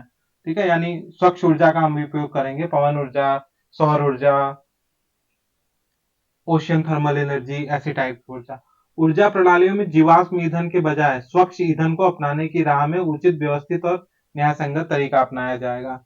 नवीकरणीय ऊर्जा, परमाणु ऊर्जा और carbon capture, utilisation and storage सहित कम उत्सर्जन करने वाली प्रौद्योगिकियों को अपनाने में तेजी लाया जाएगा। वैश्विक स्तर पर कार्बन डाइऑक्साइड के अलावा अन्य ग्रीन हाउस गैसों जैसे मीथेन और के उत्सर्जन में भी तेजी से कमी करना तथा उत्सर्जन को निरंतर कम करते रहना होगा। सड़क परिवहन के चलते होने वाले उत्सर्जनों में कमी लाने के प्रयास में तेजी लाना होगा। जीवाश्म ईंधन की खपत को बढ़ावा देने वाली सब्सिडी को चरणबद्ध तरीके से समाप्त करना होगा। तो ग्लोबल स्टॉक टेक पर तकनीकी रिपोर्ट जो है, इसके 8 कदम है। ये 8 कदम जो है हमने आपको बता दिया है। अब पेरिस समझौते के तहत सिंथेसिस रिपोर्ट 2023, इसमें क्या है? नवीनतम एनडीसी लागू होने के बाद 2010 के स्तरों की तुलना में 2030 तक उत्सर्जन में लगभग 8.8% की बढ़ोतरी होगी। ठीक। 40% पक्षकारों ने एनडीसी के अनुकूलन, एडॉप्टेशन संबंधित घटकों में स्थानीय समुदायों की भूमिका और देशस्थ लोगों के अधिकारों का उल्लेख किया गया है। ठीक। अब आइए देखते हैं कि COP 28 में कौन कौन सी पहल शुरू की गई थी। जो पहली पहल शुरू की गई थी वो वैश्विक ग्रीन क्रेडिट पहल है। ठीक है। जिसको भारत में शुरू किया गया था, इस वजह से ये और इंपॉर्टेंट हो जाती है। Green credit initiative, GGCI, global green credit initiative, Bharat द्वारा शुरू किया गया है। ठीक है। ग्लोबल ग्रीन क्रेडिट इनिशिएटिव जो है अपनी आपसी संवाद, सहयोग और नवीन पर्यावरणीय कार्यक्रमों और संसाधनों का आदान प्रदान करने के लिए एक अंतरराष्ट्रीय मंच के रूप में कार्य करेगा। ठीक है। तो इसका मुख्य उद्देश्य क्या क्या है? विज्ञान, नीति और सहायक। विज्ञान, वैश्विक तकनीकी जानकारी और अनुभवों को साझा करना। ठीक। नीति, क्रेडिट संबंधी नीतिगत साधनों को आकार देना।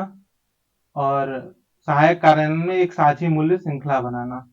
और इसकी मुख्य विशेषताएं पर एक नजर डाल लेते हैं। ग्रीन क्रेडिट सिस्टम क्या है? यह पर्यावरणीय संधारणीयता यानी सस्टेनेबल की दिशा में पूरी तरह से डिजिटल एवं व्यापार योग्य साधन है। ग्रीन क्रेडिट पोर्टल यह विश्व की भावी नीतियों को तय करने के क्रम में वृक्षारोपण और पर्यावरण संबंधी परियोजनाओं का डॉक्यूमेंटेशन करने वाली एक रिपोजिटरी के रूप में कार्य करेगा। और ग्रीन क्रेडिट प्रोग्राम के सिद्धांतों के अनुरूप है। तो ग्रीन क्रेडिट क्या है? व्यक्तियों, समुदायों और निजी क्षेत्र के उद्योगों और कंपनियों जैसे विभिन्न हितधारकों द्वारा विविध क्षेत्रों में स्वैच्छिक पर्यावरणीय कार्यवाही पर केंद्रित है। मतलब ये एक तरीके से स्वैच्छिक अवधारणा है। ठीक है, अब अगला जो पॉइंट है वैश्विक नवीकरणीय ऊर्जा और दक्षता place, global renewable and energy efficiency place.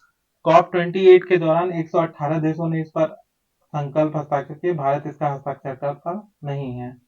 ठीक है, इसका उद्देश्य क्या है?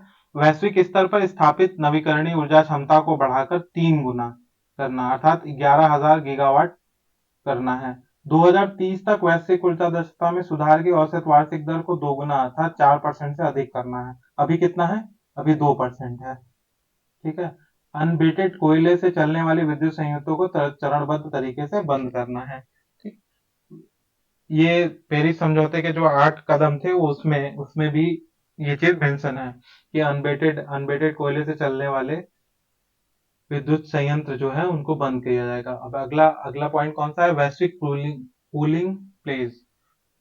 तो ये ग्लोबल कूलिंग प्लेस क्या है? संयुक्त अरब अमीरात द्वारा की गई पहल है। भारत इसका हस्ताक्षर का नहीं है। यानी पक्षकार देशों ने 2050 तक उनकी शीतलन गतिविधियों से होने वाले उत्सर्जन को कम से कम 68% तक कम करने के लिए प्रतिबद्ध किया गया है।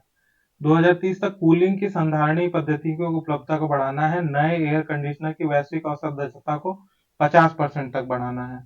Keeping it chill, how to meet cooling demands while cutting emissions शीर्षक से जारी global cooling watch report 2023। Global cooling watch report 2023 के अनुसार वैश्विक शीतलन प्रतिबद्धता का समर्थन करती है।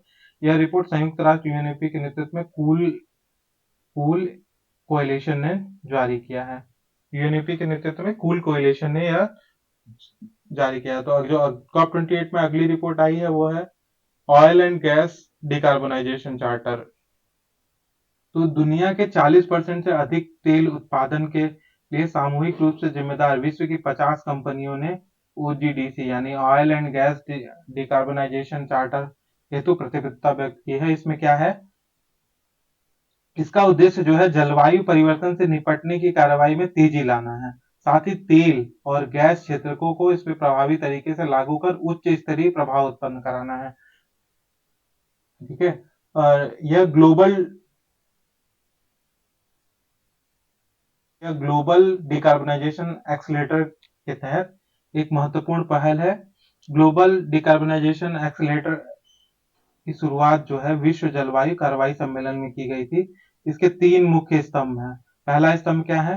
भविष्य में ऊर्जा प्रणाली को बढ़ावा देना, वर्तमान ऊर्जा प्रणाली और डिकार्बोनाइजेशन करना, मीथेन और अन्य ग्रीन हाउस गैसों कार्बन डाइऑक्साइड को छोड़कर उत्सर्जन में कटौती करना। ठीक है, तो मीथेन और अन्य ग्रीन हाउस गैसों लेकिन कार्बन डाइऑक्साइड को छोड़कर उत्सर्जन में कटौती करना। ठीक, अब अफ्रीका हरित औद्योगिकीकरण पहल, Africa green industrialisation initiative. Africa नेताओं ने COP28 में अफ्रीका ग्रीन इंडस्ट्रियलाइजेशन इनिशिएटिव की शुरुआत की। यह इसका जो लक्ष्य है वो अफ्रीका में उद्योगों में हरित विकास में तेजी लाना, साथ ही वित्त एवं निवेश के अवसरों को आकर्षक बनाना है। अब G7 क्लाइमेट क्लब देखते हैं क्या है। G7 क्लाइमेट क्लब जो है जर्मनी और चिली के नेतृत्व में शुरू किया गया है। तो G7 क्लाइमेट क्लब जो है जर्मनी और चिली के नेतृत्व में शुरू किया गया है। इस क्लब में कुल टोटल 36 देश हैं, जिसमें केन्या, यूरोपियन यूनियन और स्विट्जरलैंड सहित 36 देश हैं। भारत इसका सदस्य नहीं है। तो G7 क्लाइमेट में जो है टोटल कितने देश हैं? 36 देश हैं, टोटल 36 देश हैं। जर्मनी और चिली द्वारा इसे शुरू किया गया है। ठीक, यह क्लाइमेट एम्बिशियस देशों का खुला और सहकारी समावेशी फोरम है। ठीक है। इसका जो उद्देश्य है पेरिस समझौते और इसके तहत किए गए निर्णय को प्रभावी कार्यान्वयन का समर्थन करना है। ठीक, इस क्लब का मुख्य लक्ष्य क्या है? उद्योगों के डिकार्बनाइजेशन पर विशेष ध्यान है और जलवायु कार्रवाई में तेजी लाना और सदी के मध्य तक या उसके आसपास वैश्विक net zero green house gas उत्सर्जन के लक्ष्य को प्राप्त करना। तो G7 क्लाइमेट क्लब जो है, इसका मेन मेन एम क्या है? पेरिस समझौते में जो निर्णय लिया गया था कि वैश्विक तापमान को 2 डिग्री सेंटीग्रेड से कम करना था, 1.5 डिग्री सेंटीग्रेड तक बनाए रखना, उसके कार्यान्वयन में ये मदद करेंगे। उद्योगों के डिकार्बनाइजेशन में विशेष ध्यान देंगे, जलवायु कार्रवाई में तेजी लाएंगे। ठीक है, ग्रीन हाउस गैस के उत्सर्जन को कम करने के लिए जो है इनिशिएटिव इनिशिएटिव क्रिएट करेंगे।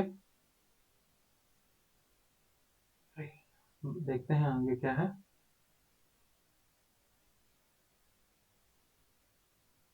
तो 2022 में G7 की बैठक में जर्मनी सबसे पहले इस 2022 में G7 की बैठक में जर्मनी ने सबसे पहले क्लाइमेट क्लब का प्रस्ताव रखा था। इसमें अंतरिम सचिवालय, आर्थिक सहयोग और विकास OECD तथा अंतरराष्ट्रीय ऊर्जा एजेंसी क्लाइमेट क्लब के अंतरिम सचिवालय के रूप में कार्य करेंगे। ठीक है, अब अगला इनिशिएटिव कौन सा लिया गया था ये देखते हैं। एलाइड क्लाइमेट पार्टनर्स प्लेटफॉर्म, यह प्रारंभिक फंड देने वाले में अर्नॉल्ड वेंचर्स, वॉल्मर ग्रुप, बेजोस अर्थ फंड, अनीता और जोस बेकेनस्टीन चिल्ड्रन इन्वेस्टमेंट फंड फाउंडेशन आदि शामिल हैं। यह एक परोपकारी निवेश संगठन है। इसका उद्देश्य उभरती अर्थव्यवस्था में जलवायु से संबंधित परियोजनाओं और व्यवसाय की संख्या में बढ़ोतरी करना है। अप्लाइड क्लाइमेट पार्टनर्स प्लेटफॉर्म का जो है मुख्य फोकस क्षेत्र क्या है? दक्षिण पूर्व एशिया, कैरिबियन व मध्य अमेरिका, अफ्रीका तथा भारत है। तो अप्लाइड क्लाइमेट पार्टनर्स में जो है भारत भी इसका मुख्य फोकस क्षेत्र है। तो इसे साउथ ईस्ट एशिया और क्लीन एनर्जी फैसिलिटी की स्थापना की है। तो south east Asia clean energy facility की स्थापना किसने की है? Applied climate and partner platform ने। जलवायु परिवर्तन पर COP28 में एसीपी और अंतरराष्ट्रीय वित्त निगम ने $11 बिलियन जुटाने की साझेदारी की है। यह राशि विकासशील देशों की जलवायु कार्रवाई में निवेश की जाएगी। अंतरराष्ट्रीय वित्त निगम क्या है? यह जो है विश्व बैंक का एक समूह संगठन है, निजी क्षेत्र पर जो क्या काम करता है, ये निजी क्षेत्र पर केंद्रित सबसे बड़ा वैश्विक विकास संगठन है। ठीक है, ये निजी निवेश को प्रोत्साहित करता है। अंतरराष्ट्रीय वित्त निगम का मेन काम क्या है? निजी निवेश को प्रोत्साहित करना।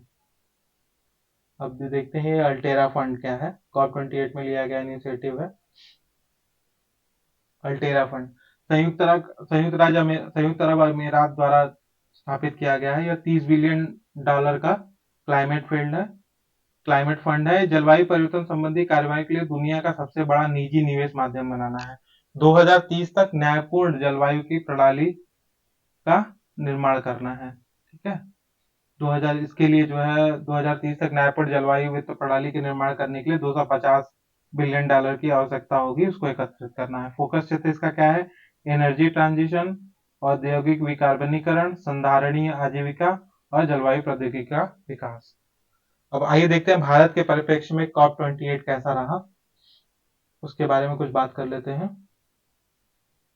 तो COP28 में सम्मेलन में भारत ने जो है COP28 में ग्लोबल साउथ चिंताओं को उठाया था और विकासशील देशों ने को जल्द से जल्द जलवायु वित्त उपलब्ध कराए जाने की आवश्यकता पर भी जोर दिया था।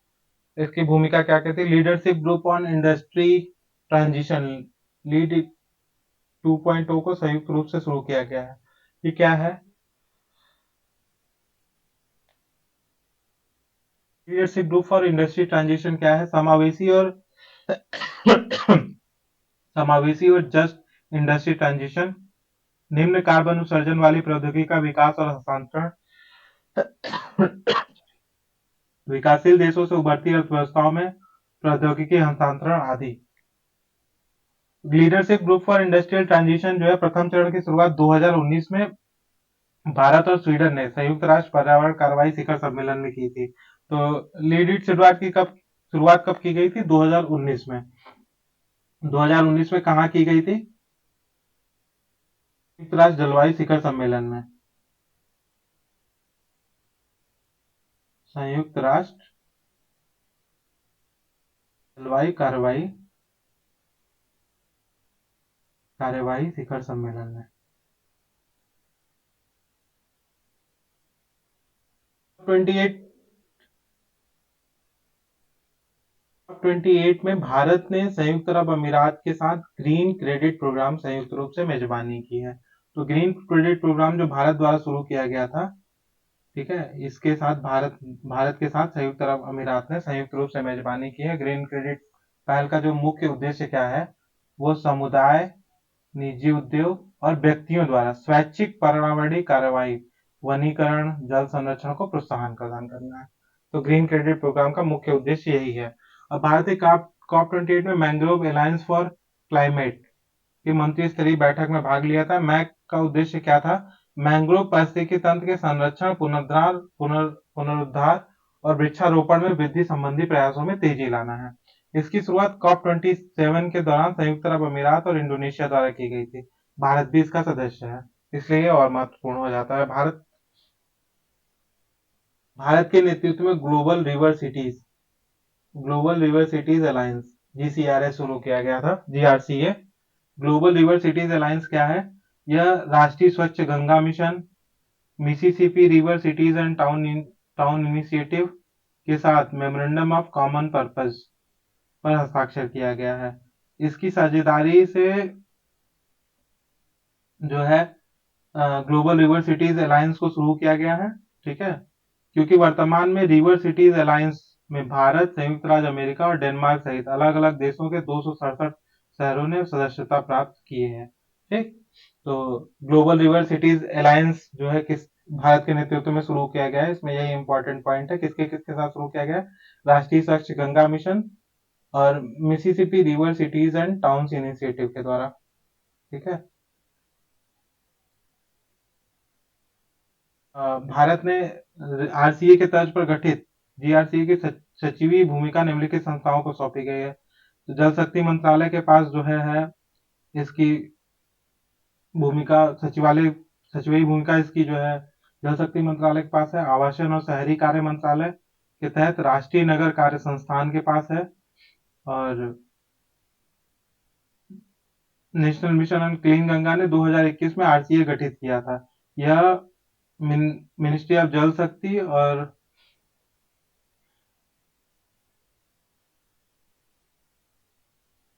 आवासन और शहरी कार्य मंत्रालय की एक संयुक्त पहल है। इसका उद्देश्य जो है क्या है? नदी के किनारे बसे शहरों को जोड़ने और नदी केंद्रित संधारणीय विकास पर ध्यान केंद्रित करना है, ठीक है। तो अब आइए देखते हैं अगला पॉइंट क्या है। अगला पॉइंट है राष्ट्रीय स्तर पर निर्धारित योगदान। राष्ट्रीय स्तर पर निर्धारित योगदान, नेशनल डिटरमाइंड कंट्रीब्यूशन, NDC क्या है? ये सुर्खियों में क्यों था? UNFCCC के सचिवालय ने पेरिस समझौते के तहत NDC पर सिंथेसिस रिपोर्ट 2023 जारी किया है, ठीक है, जिसका रिपोर्ट का मुख्य बिंदु क्या क्या है? विश्व पेरिस समझौते के तहत निर्धारित लक्ष्यों की प्राप्ति के पर्याप्त प्रगति नहीं कर पा रहा है। यानी जो पेरिस समझौते में जो समझौता किया गया था उसके लक्ष्यों को प्राप्ति करने के लिए उतनी तेजी से विकास नहीं हो रहा है। तो नवीनतम NDC लागू होने के बाद भी 2010 की स्तर की तुलना में 2030 तक उत्सर्जन लगभग 8.8% की बढ़ोतरी के साथ होती रहेगी। अभी जो हालिया स्थिति बनी हुई है, अगर उसी तरह चलता रहा तो जो ग्लोबल उत्सर्जन में जो बढ़ोतरी होगी वो 8.8% की बढ़ोतरी होगी, कमी नहीं होगी। 40% पक्षकारों ने NDC के अनुकूलन संबंधित घटकों को स्थायी भूमिका और देशज लोगों के अधिकारों का उल्लेख किया है। अब आइए जानते हैं कि NDC क्या है।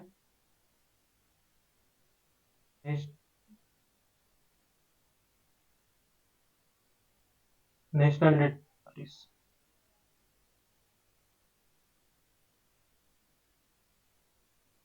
डिटरमाइंड कॉन्ट्रीब्यूशंस क्या है NDC के बारे में? पेरिस समझौते के तहत प्रत्येक देश को 2020 के बाद अपनी जलवायु कार्य योजनाओं की रूपरेखा तैयार करने तथा उसे प्रस्तुत करने का आग्रह किया गया है।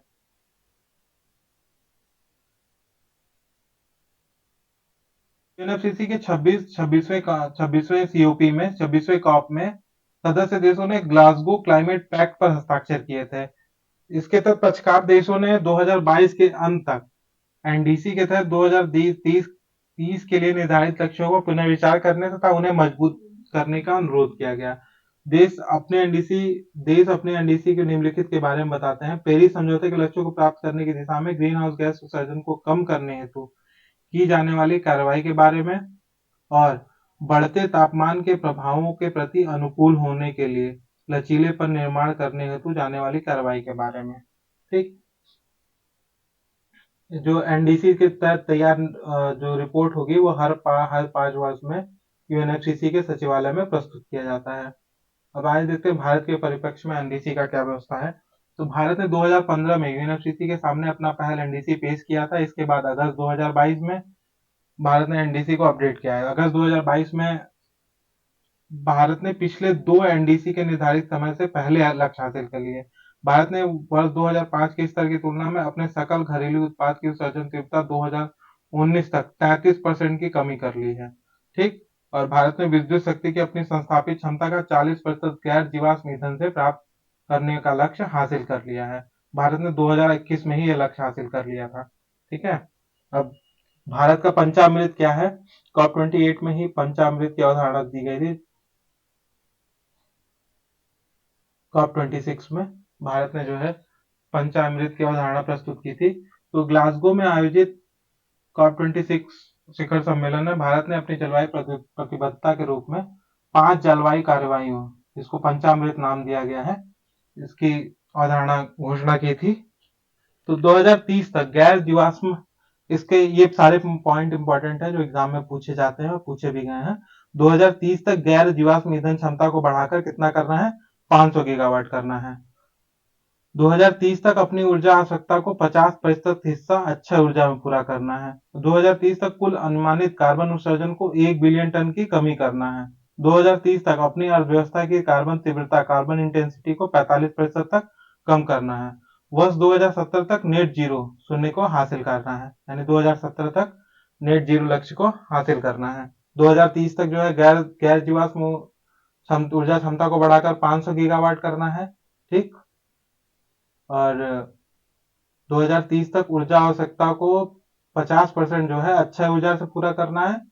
ठीक, और अनुमानित 2030 तक कार्बन उत्सर्जन को जो है 1 बिलियन टन की कमी करना है और 2030 तक अपनी अर्थव्यवस्था की कार्बन तीव्रता को 45% तक कम करना है। 2070 तक नेट जीरो निवल शून्य को केवल का लक्ष्य हासिल करना है। आइए देखते हैं कि एनडीसी की स्थिति क्या है। तो 2030 के लिए क्या क्या लक्ष्य है। जीडीपी के संदर्भ में उत्सर्जन तीव्रता को कम करना। ठीक है, क्या है इसका लक्ष्य। पूर्व 2015 के हिसाब से 2005 के स्तर की तुलना में वर्ष 2030 तक 33 से 35% की कमी करना। अभी स्थिति क्या है, 2005 के स्तर की तुलना में 2030 तक 45% की कमी करना। प्रगति क्या है, मतलब अभी स्थिति क्या है, 33% की कमी हो चुकी है। ठीक, 2022 में ही। अब गैर जीवाश्म ईंधन हेतु ऊर्जा संसाधनों के कुल विद्युत का एक निश्चित प्रतिशत हासिल करना। 2015 में क्या लक्ष्य था, 40%। 2022 में क्या है, 50%। कितना प्रगति है, 43.81% हमने 31 अक्टूबर 2023 तक लक्ष्य की प्राप्ति कर ली है। ठीक, अतिरिक्त वन और वृक्षावरण की सहायता से अतिरिक्त कार्बन सिंक का निर्माण करना। ठीक है, कार्बन सिंक मतलब कार्बन को किसी जगह इकट्ठा करना, वो कार्बन सिंक कहलाता है। 2.5 से 3 बिलियन टन कार्बन डाइऑक्साइड के बराबर। ठीक, पूर्ववर्ती एनडीसी के समान ही, मतलब ये जो था समान है, इसका अभी कोई रिपोर्ट नहीं है। ठीक है, भाई आगे देखते हैं। बाल अधिकारों और पर्यावरण पर मार्गदर्शन, guidance on children rights and environment.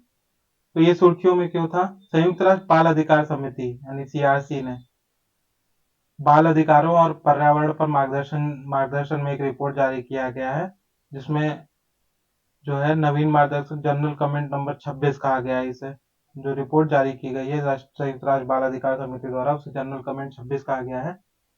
त्रयी संकट यानी 3 ग्रही संकट जो है क्या क्या है, जलवायु आपात, जैव विविधता ह्रास और व्यापक प्रदूषण।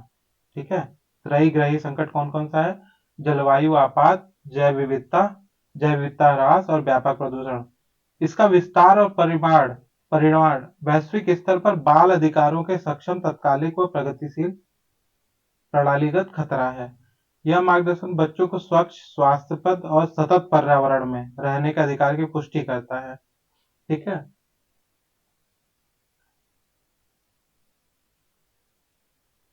संयुक्त राष्ट्र बाल अधिकार अभिसमय के तहत राज्यों के दायित्वों का व्यापक व्याख्या करता है। इसका लक्ष्य जो है क्या है? बाल अधिकारों पर पर्यावरण के निम्नीकरण और जलवायु परिवर्तन के नकारात्मक प्रभावों का शमन करना है। अब आइए देखते हैं संयुक्त राष्ट्र बाल अधिकार अभिसमय है क्या। ठीक है। यह जो है 1989 में अपनाया गया था। यह जीवन, स्वास्थ्य, स्वच्छ पेयजल, उत्तरजीविता तथा विकास सहित अन्य बाल अधिकारों को रेखांकित करता है। ठीक। इसकी भारत सहित 196 देशों ने अभी पुष्टि की है। संयुक्त राष्ट्र बाल अधिकार समिति 18 स्वतंत्र विशेषज्ञों का एक निकाय है। ठीक है। ये था जो है संयुक्त राष्ट्र बाल अधिकार अभिसमय के बारे में। 1979 में इसकी शुरुआत की गई थी। ये जो है मुख्य फोकस जो है इसका मुख्य उद्देश्य इसका जो है जीवन, स्वास्थ्य, स्वच्छ पेयजल, उत्तरजीविता तथा विकास सहित अन्य बाल अधिकारों को संरक्षित करना। ठीक है। अब आइए अन्य इनिशिएटिव को देख लेते हैं जो न्यूज में रही हैं। Global green house gas watch, global green house gas watch. ठीक है। इसको जो है विश्व मौसम विज्ञान कांग्रेस द्वारा पुष्टि की गई, मंजूरी प्रदान की गई है। इसका मुख्य उद्देश्य जो है वायुमंडल में हीट ट्रैपिंग, उष्माधारक गैसों को कम करने के लिए तत्काल कार्रवाई में मदद करना। यह पहल जो है अंतरिक्ष और भूमि स्थित सभी पर्यवेक्षण प्रणालियों तथा मॉडलिंग, प्रतिरूपण और डेटा समावेशन सुविधाओं को एक ही तंत्र के अधीन करेगी। ठीक है। अंतरिक्ष और भूमि स्थित सभी पर्यवेक्षण प्रणालियां और मॉडलिंग जो है इनको सभी एक ही तंत्र के अधीन लाया जाएगा। ठीक है। Global green house gas watch जो है ग्लोबल एटमॉस्फेयर वॉच और इसकी integrated global green house gas information system पर आधारित होगा। ठीक। जो global green house gas watch है वो ग्लोबल एटमॉस्फेरिक वॉच और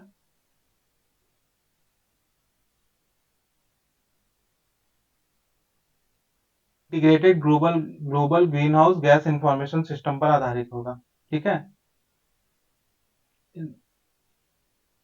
ग्लोबल एटमॉस्फेयर वॉच की जो स्थापना हुई थी विश्व मौसम विज्ञान संगठन ने 1999 में किया था। ठीक है। ग्लोबल एटमॉस्फेयर वॉच की स्थापना 1989 में विश्व मौसम विज्ञान संगठन द्वारा किया गया था। जो global green house gas watch है इसमें जो ग्रीन हाउस गैस है इसके मुख्यतः चार घटक होंगे। ठीक है। इसमें कौन कौन से हैं?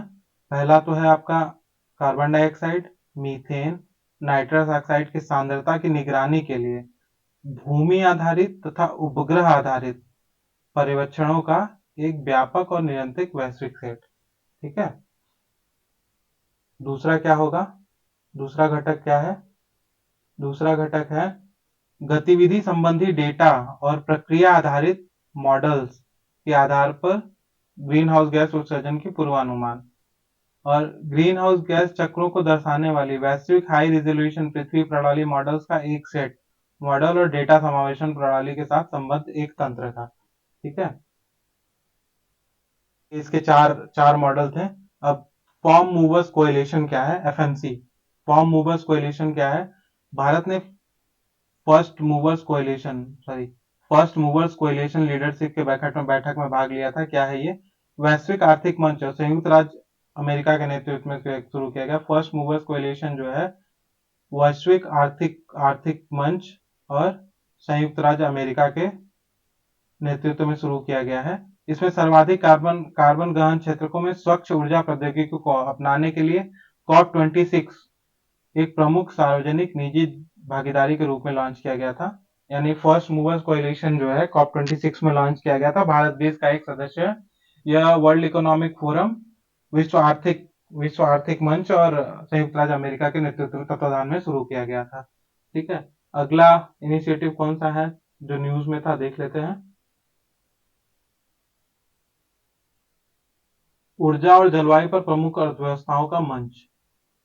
एक संयुक्त राज्य अमेरिका ऊर्जा और जलवायु पर प्रमुख अर्थव्यवस्थाओं के माध्यम से वैश्विक जलवायु कार्रवाई को प्रोत्साहित करेगा। ऊर्जा और जलवायु पर प्रमुख अर्थव्यवस्थाओं के मंच के माध्यम से वैश्विक जलवायु कार्रवाई को प्रोत्साहित करेगा।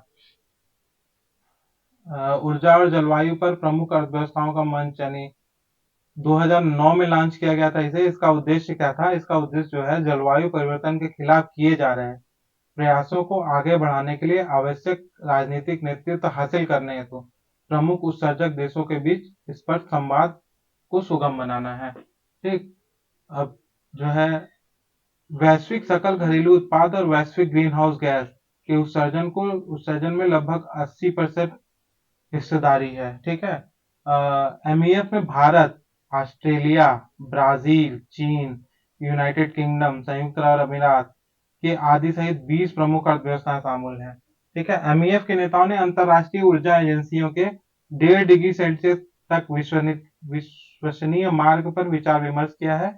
इसमें ग्लोबल वार्मिंग की 1.5 डिग्री सेल्सियस की सीमा तक बनाए रखने के लिए यानी पेरिस समझौता निम्नलिखित 4 प्रमुख क्षेत्रों को प्रयास करने की आवश्यकताओं को रेखांकित किया गया। यानी जो ऊर्जा और जलवायु पर प्रमुख अर्थव्यवस्थाओं का मंच है उसने जो है 4 प्रमुख क्षेत्र पर प्रयास करने की घोषणा आवश्यकता को रेखांकित किया है, जिसमें से है ऊर्जा का विकार्बनीकरण। ठीक है। 2030 तक वन उन्मूलन को पूरी तरह से रोकना।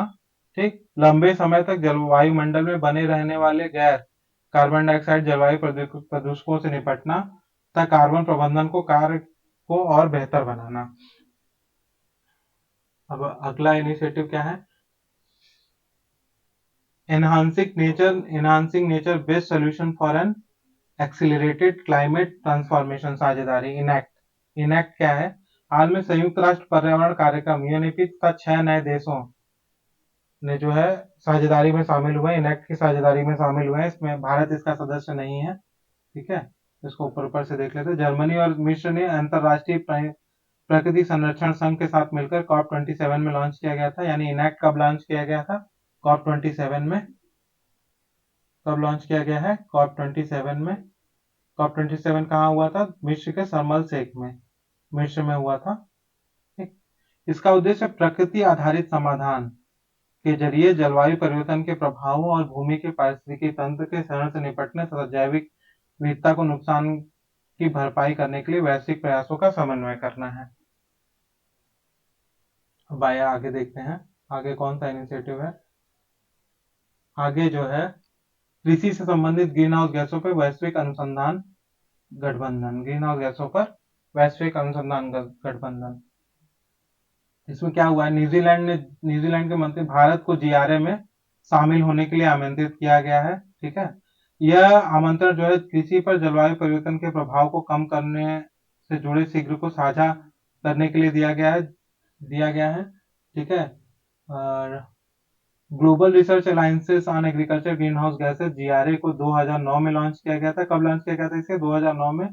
इससे कृषि से संबंधित ग्रीन हाउस गैस उत्सर्जन के प्रभाव को कम करने के लिए अनुसंधान में अंतरराष्ट्रीय सहयोग और निवेश को बढ़ावा देने हेतु लॉन्च किया गया। यह भारत के लिए इसलिए भी महत्वपूर्ण हो जाता है कि भारत में धान की खेती बहुत होती है, तो धान के खेतों से जो है मीथेन बहुत मात्रा में निकलता है।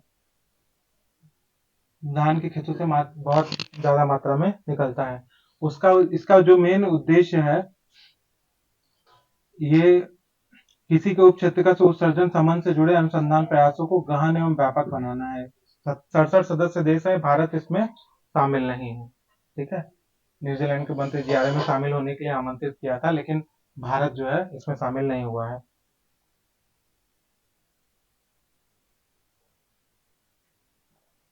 अब अगला देखते हैं कंपाला मंत्री स्तरीय घोषणा पत्र। कंपाला मंत्री स्तरीय घोषणा पत्र क्या है? इसको जो है कंपाला घोषणा पत्र के नाम से भी जाना जाता है। इसमें 48 जो है अफ्रीकी देश जो है इसमें अपनी सहमति व्यक्त की है।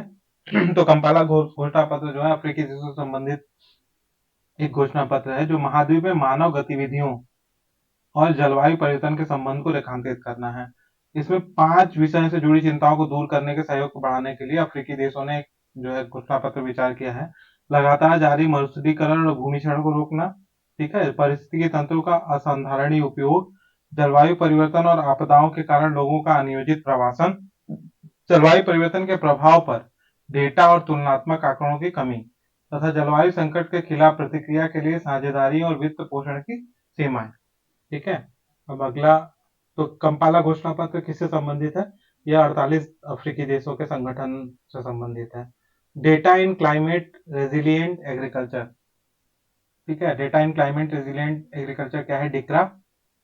संयुक्त राष्ट्र विकास कार्यक्रम द्वारा राष्ट्रीय कृषि और ग्रामीण विकास बैंक नाबार्ड ने एक समझौते ज्ञापन पर हस्ताक्षर किया है। इसका उद्देश्य जो है, तो ये किसके किसके द्वारा? यूएनडीपी, ये जो है यूएनडीपी और नाबार्ड, नाबार्ड द्वारा जो है समझौते पर हस्ताक्षर करके किया गया है। इसका मुख्य उद्देश्य क्या है? डिजिटल पब्लिक गुड का सह निर्माण करना, ठीक है, जिसमें डिक्रा भी शामिल है। डिक्रा यानी डेटा इन क्लाइमेट रेजिलिएंट एग्रीकल्चर जो है एक सहयोगात्मक डिजिटल पब्लिक गुड है। यह जलवायु लोचशील कृषि से संबंधित भू स्थानिक डेटा सेट्स तक मुक्त पहुंच प्रदान करता है। ठीक है, इसे कृषि क्षेत्र में सार्वजनिक निवेश की जानकारी देने के लिए यूएनडीपी और साझेदार संगठनों ने तैयार किया है। इसे किससे तैयार किया है? यूएनडीपी और साझेदार संगठनों ने तैयार किया है। तो भारत में ये जो है यूएनडीपी और नाबार्ड के सहयोग से शुरू किया गया है। ठीक है, अब आइए देख लेते हैं कूल कोएलिशन क्या है।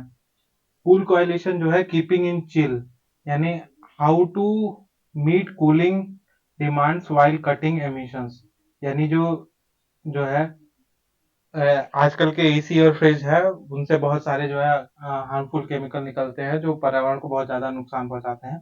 तो ये जो है ग्लोबल कूलिंग वॉच रिपोर्ट द्वारा जारी की गई है, कूल कोएलिशन।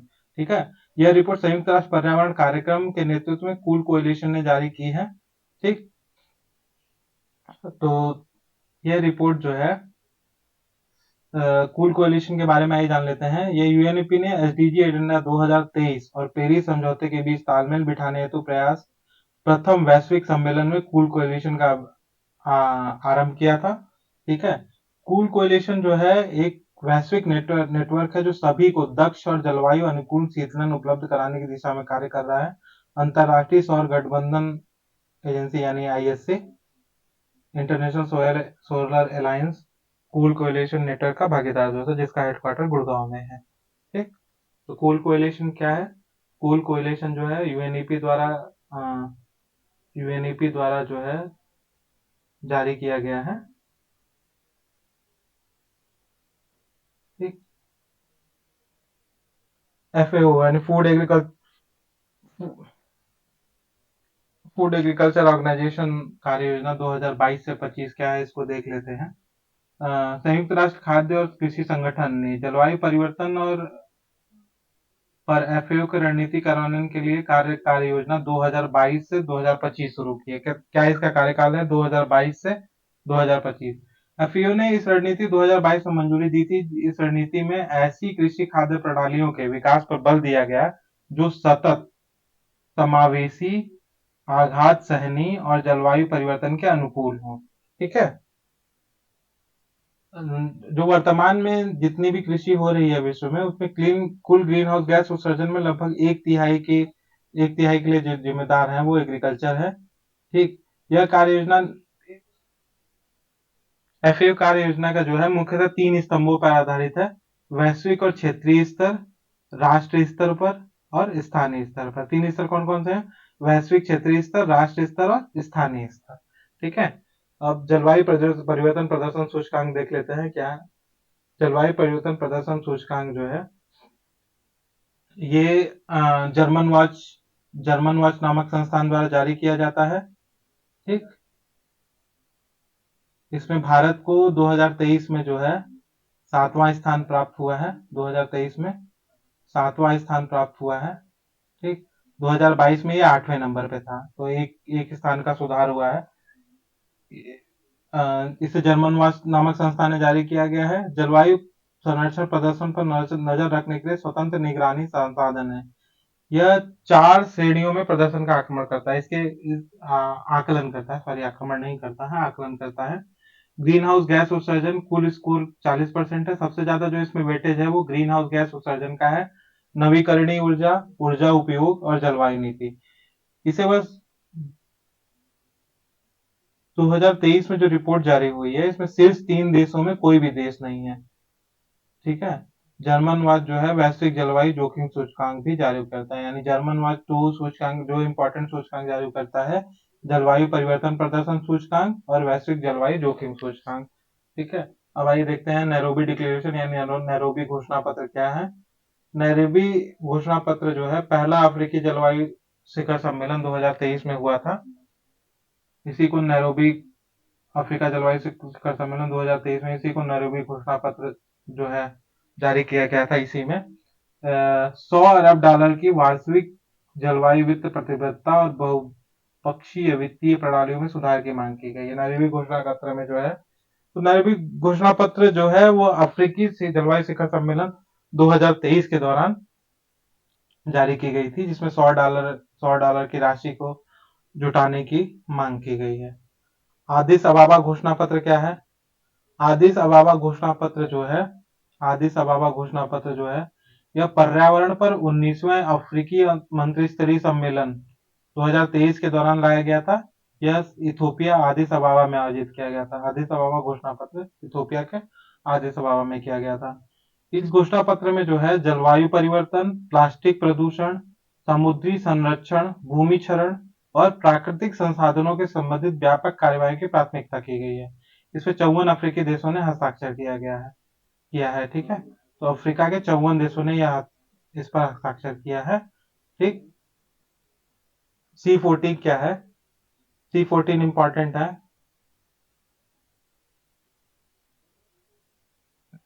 C14 जो है वो इंपॉर्टेंट है। C14 बेंगलुरु शहर की प्रतिबद्धता के अनुरूप बेंगलुरु क्लाइमेट एक्शन प्लान प्रस्तुत किया गया है। इस बैठक के दौरान सिटी ऑफ लेक्स प्रोजेक्ट और 3I मॉडल जैसी दिल्ली की पहलों पर चर्चा की गई है। इसमें क्या है, जलवायु परिवर्तन के प्रभाव से निपटने में दिल्ली शहर की महत्वपूर्ण पहले हैं। दिल्ली का 3I मॉडल समावेशन, प्रोत्साहन और नवाचार। ठीक है। दिल्ली का 3I मॉडल क्या है? समावेशन, प्रोत्साहन और नवाचार पर केंद्रित है। यह इलेक्ट्रिक वाहनों पर केंद्रित है। ठीक है। C14 जो है दुनिया के प्रमुख शहरों के लगभग 100 महापौर मेयर्स का एक वैश्विक नेटवर्क है। C14 जो है दुनिया के प्रमुख शहरों के लगभग 100 महापौरों का मेयर्स का एक वैश्विक नेटवर्क है जो जलवायु परिवर्तन के संकट का सामना करने के लिए एकजुट हुए हैं। इसमें 6 भारतीय शहर भी शामिल हैं, जिसमें NCR, मुंबई, चेन्नई, कोलकाता, बेंगलुरु और अहमदाबाद है। यानी मुंबई, चेन्नई, कोलकाता, बेंगलुरु और अहमदाबाद शामिल। C14 में 6 भारतीय शहर शामिल है। कौन कौन से? दिल्ली, मुंबई, चेन्नई, कोलकाता। ठीक। दिल्ली, मुंबई, चेन्नई, कोलकाता और बेंगलुरु और अहमदाबाद। अब आइए देख लेते हैं ग्लोबल वैश्विक ग्रीन हाउस गैस निगरानी और संरचना क्या है। वैश्विक ग्रीन हाउस गैस निगरानी और संरचना क्या है? एक ये जो है विश्व मौसम विज्ञान संगठन द्वारा वैश्विक ग्रीन हाउस गैस निगरानी और संरचना जो है लॉन्च किया गया है। वैश्विक ग्रीन हाउस और संरचना लॉन्च किया गया। इस पहल का उद्देश्य जो है पृथ्वी का तापमान बढ़ाने वाले प्रदूषण को मापने के बेहतर तरीके उपलब्ध कराना और तथ्यों एवं साक्ष्यों पर आधारित नीति निर्माण में मदद करना है। यह प्लेटफॉर्म अंतरिक्ष में स्थित पृथ्वी पर स्थित मतलब अंतरिक्ष में और पृथ्वी पर स्थित दोनों प्रकार के अवलोकन प्रणालियों को एकीकृत करेगा। इस बारे में अनिश्चितता को दूर करेगा कि उत्सर्जित ग्रीन हाउस गैस अंततः जाती कहाँ है। ठीक। यानी ये जो है, जो अंतरिक्ष से हमें डाटा उपलब्ध हो रहा है, जो पृथ्वी पर डाटा उपलब्ध हो रहा है, इन दोनों का अध्ययन करके ये बताएगी कि जो है उत्सर्जित ग्रीन हाउस गैस अंततः जा कहाँ रही है। इस प्लेटफॉर्म में वर्ल्ड मेट्रोलॉजिकल ऑर्गेनाइजेशन के 60 वर्ष पुराने वर्ल्ड वेदर वॉच और इसकी प्रसिद्ध ग्लोबल एटमॉस्फेयर वॉच प्रणाली को भी शामिल किया गया है। ठीक। अब अगला जो टॉपिक है वो है क्लाइमेट मिटिगेशन एंड एडॉप्टेशन। यानी जलवायु समन और अनुकूलन। अब देखते हैं इसमें क्या है। इसमें कार्बन क्रेडिट ट्रेडिंग योजना है, कार्बन का व्यापार, कार्बन क्रेडिट ट्रेडिंग योजना। ठीक है, केंद्रीय विद्युत मंत्रालय ने जो है कार्बन ट्रेडिंग योजना में सुधार की घोषणा की है। इसमें क्या है, carbon carbon credit trading scheme की शुरुआत जो है 2003 में हुई थी। यह कार्बन क्रेडिट ट्रेडिंग बाजार स्थापित करने का प्रावधान किया गया है इसमें 2023 में इसमें कार्बन क्रेडिट ट्रेडिंग बाजार स्थापित करने का प्रावधान किया गया है। इसकी घोषणा जो है पहली बार ऊर्जा संरक्षण अधिनियम 2001 के तहत की गई थी। ऊर्जा संरक्षण संशोधन विधेयक 2022 द्वारा संशोधित किया गया है। ठीक है, तो सीसीटीएस यानी कार्बन क्रेडिट ट्रेडिंग योजना की शुरुआत कब हुई है? 2023 में। ठीक, 2023 में इसकी शुरुआत हुई है। इसके मुख्य बुंदी क्या है कार्बन क्रेडिट ट्रेडिंग बाजार के? एक राष्ट्रीय संचालन समिति अर्थात Indian carbon marketing governing board का गठन किया जाएगा। ठीक है, विद्युत मंत्रालय के सचिव जो है इसके पदेन अध्यक्ष होंगे, जबकि पर्यावरण जलवायु परिवर्तन के मंत्रालय के सचिव इसके सह अध्यक्षता करेंगे। यानी अध्यक्ष कौन होगा? विद्युत मंत्रालय के सचिव, और सह अध्यक्ष कौन होंगे?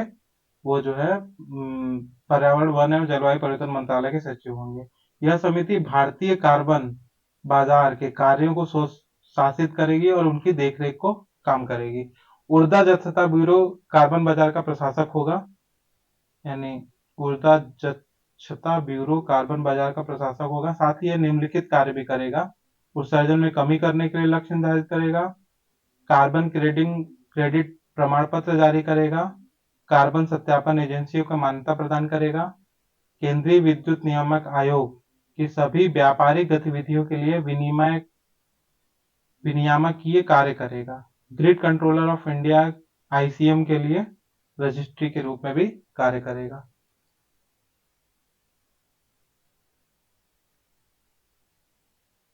अब विद्युत मंत्रालय द्वारा घोषित नए मुख्य सुधार क्या क्या है? ऊर्जा दक्षता ब्यूरो मानकों को विकसित करेगा और ऑफसेट तंत्र के तहत परियोजना को पंजीकृत करेगा। और सीसीटीएस के तहत ऊर्जा दक्षता ब्यूरो कार्बन क्रेडिट को मान्य भी करेगा। ठीक है, सत्यापन करेगा, मान्य करेगा और सत्यापन करेगा। इन संस्थाओं के लिए ये योजना बाध्यकारी नहीं है। नॉन ऑब्लिगेटेड एंटाइटल्स, नॉन ओईज, उन्हें भी अपनी डिकार्बनाइजेशन परियोजनाओं को पंजीकृत करवाने और कार्बन क्रेडिट उत्पन्न करने की अनुमति दी गई है। यह संस्थाएं स्वेच्छा से कार्बन क्रेडिट प्रमाण पत्र खरीद सकती हैं। अब आइए देखते हैं कार्बन बाजार है क्या। ठीक है, मान लीजिए दो कंपनियां हैं, एक ए है कंपनी और एक बी कंपनी है। ठीक है, ठीक, तो ए कंपनी ने जो है अपना उत्सर्जन जो है मानक से अधिक कर लिया और बी कंपनी जो है उसने अपना उत्सर्जन मानक से कम कर लिया है। तो जितना उत्सर्जन इसने कम किया है वो ए कंपनी बी कंपनी से खरीद सकती है। ठीक है, यही है कार्बन उत्सर्जन ट्रेडिंग सिस्टम। ठीक, अब आइए जानते हैं कार्बन बाजार के बारे में। कार्बन बाजार एक ऐसी व्यापारिक प्रणाली है जहां कार्बन क्रेडिट्स या भत्तों की खरीद अथवा बेचे जाते हैं। ठीक है, कंपनियां या व्यक्ति अपने ग्रीन हाउस गैस के उत्सर्जन की भरपाई के लिए कार्बन बाजारों का उपयोग कर सकते हैं। वे ऐसे ग्रीन हाउस गैस उत्सर्जन को हटाने या कम करने वाली संस्थाओं कार्बन क्रेडिट खरीद करके कर सकते हैं। एक कार्बन क्रेडिट एक प्रकार का व्यापक योग्य परमिट है। यह वायुमंडल से हटाए गए, कम किए गए या अलग करके संचित किए गए 1 टन कार्बन डाइऑक्साइड या किसी अन्य ग्रीन हाउस गैस के बराबर होता है। कार्बन ट्रेडिंग की शुरुआत 1997 में क्योटो प्रोटोकॉल के द्वारा की गई थी। अब आइए देखते हैं कि संबंधित सुर्खियां। नेशनल कार्बन रजिस्ट्री क्या है? संयुक्त राष्ट्र विकास कार्यक्रम ने नेशनल कार्बन रजिस्ट्री लॉन्च की है। नेशनल कार्बन रजिस्ट्री अपने एक ओपन सोर्स सॉफ्टवेयर है। यह सॉफ्टवेयर देशों को कार्बन क्रेडिट के व्यापार के लिए राष्ट्रीय डेटा और प्रक्रियाओं को प्रभावी ढंग से प्रबंधित करने में सक्षम बनाएगा। इसे डिजिटल पब्लिक गुड डीपीजी के रूप में मान्यता दी गई है। यानी नेशनल कार्बन रजिस्ट्री जो है यूएनडीपी द्वारा लॉन्च किया गया है। ये जो है कार्बन क्रेडिट के व्यापार के लिए राष्ट्रीय डेटा और प्रक्रियाओं को प्रभावी ढंग से प्रबंधित करने के लिए सक्षम बनाएगा। साथ ही इसे अंतरराष्ट्रीय रिपोर्टिंग आवश्यकताओं को पूरा करने के लिए राष्ट्रीय माप रिपोर्टिंग और सत्यापन एमआरपी तंत्र का भी विकास किया जाएगा। यह रजिस्ट्री कार्बन क्रेडिट के व्यापार को सुगम बनाकर कार्बन बाजार के विकास को बढ़ावा देगी।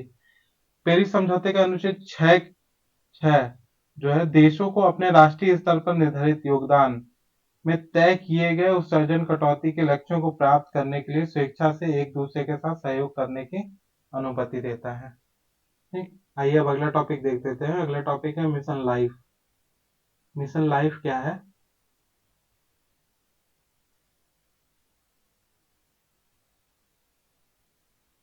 मिशन लाइफ मिशन लाइफ जो है पर्यावरण वन एवं जलवायु मंत्रालय द्वारा एक ऐप लॉन्च किया गया है।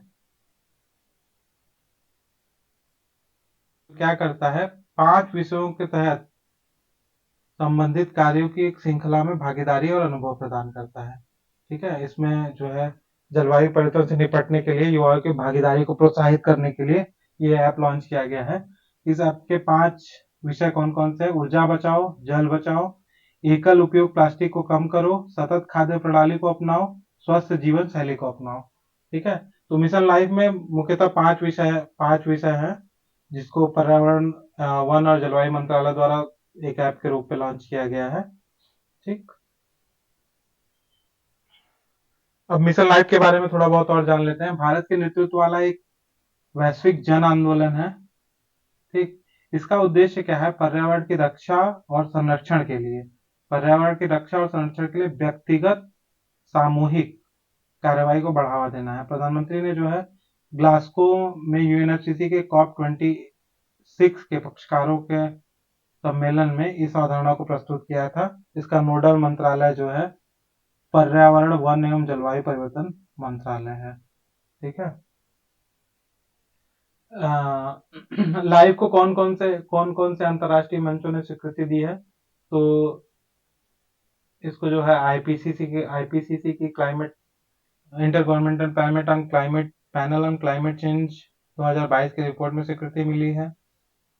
आईपीसीसी के वर्किंग ग्रुप थर्ड द्वारा प्रस्तुत क्लाइमेट चेंज 2022 जलवायु परिवर्तन के संबंध रिपोर्ट में, शर्म अल शेख इम्प्लीमेंटेशन प्लान 2022 के कवर डिसीजन में, 2023 में जापान के सप्पोरो में अपनाई गई G7 विज्ञप्ति में, संघाई सहयोग संगठन विज्ञप्ति में और G20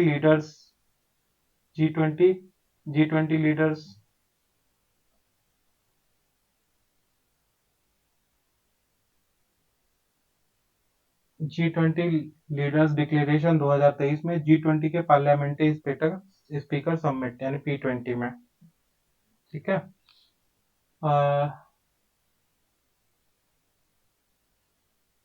का उद्देश्य क्या है? इसका जो मेन उद्देश्य है, इसका 2022 से 27 के दौरान पर्यावरण की रक्षा और संरक्षण के लिए व्यक्तिगत सामूहिक कार्रवाई हेतु कम से कम 1 अरब भारतीयों तथा अन्य वैश्विक नागरिकों को लामबंद करना इसका मुख्य उद्देश्य है। भारत में कम से कम 80% गांवों और शहरी स्थानीय निकायों को 2028 तक पर्यावरण के अनुकूल बनाने का लक्ष्य निर्धारित करना है। व्यक्तियों और समुदायों को ऐसी जीवन शैली अपनाने के लिए प्रेरित करना जो प्रकृति के अनुकूल हो। इन्वायरमेंट फ्रेंडली वस्तुओं का यूज करना, जीवन शैली को अपनाना। ऐसी जीवन शैली अपनाने वाले व्यक्तियों और समुदायों को प्रो प्लैनेट पीपल का दर्जा दिया जाएगा। ठीक है, जो इन्वायरमेंट फ्रेंडली चीजें यूज करेंगे उन्हें प्रो प्लैनेट पीपल्स का दर्जा दिया जाएगा। लाइफ के 7 थीम है। 7 थीम है। ऊर्जा की बचत करें। ठीक, कौन कौन से 7 थीम? ऊर्जा की बचत करें, पानी बचाएं, सिंगल यूज प्लास्टिक का उपयोग न करें, संधारणीय जीवन शैली अपनाएं, कम से कम अपशिष्ट का उत्पादन करें, स्वस्थ और जीवन शैली अपनाएं, ई अपशिष्ट का उत्पादन कम करें। इसके कार्यान्वयन तंत्र कौन कौन से हैं? मंत्रालय विभागों द्वारा समन्वित ठोस कार्रवाई की जाएगी। ठीक है, व्यक्तियों, समुदायों और संस्थाओं के लिए लाइफ से संबंधित 75 कार्यवाही की एक व्यापक और नॉन एग्जीक्यूटिव सूची तैयार की जाएगी। प्रमुख प्रदर्शन संकेतकों की पहचान करना, मिशन लाइफ से जुड़े कार्यों को प्रभाव का आकलन करना और लाइव डैशबोर्ड का निर्माण करना। अब आइए संबंधित सूचियां देख लेते हैं क्या क्या है। पर्यावरण संबंधी सूचना जागरूकता, क्षमता निर्माण और आजीविका कार्यक्रम, environment information awareness capacity building and livelihood programme. Raipur स्थित पर्यावरण संबंधी सूचना जागरूकता, क्षमता निर्माण और आजीविका कार्यक्रम केंद्र ने लाइफ प्रतिबद्धता की दिशा में एक विश्व रिकॉर्ड बनाया है। क्या है विश्व रिकॉर्ड? जो है इसके तहत 12.38 लाख यानी 12.38 लाख से अधिक लोगों ने पर्यावरण संरक्षण के प्रति प्रतिबद्धता व्यक्त की है। ठीक है, तो एक विश्व रिकॉर्ड है ये। EIACP के बारे में जान लेते हैं। पर्यावरण, वन एवं जलवायु परिवर्तन मंत्रालय द्वारा वित्त पोषित एक परियोजना है। यह पर्यावरण के अलग अलग पहलुओं पर सूचना के संग्रहण, विश्लेषण और प्रसार को सुगम बनाती है। यह मिशन लाइफ के अनुरूप लागू की जाती है तथा केंद्रीय क्षेत्र की उपयोजनाओं में से एक है। 1 मिनट रुक जाइएगा।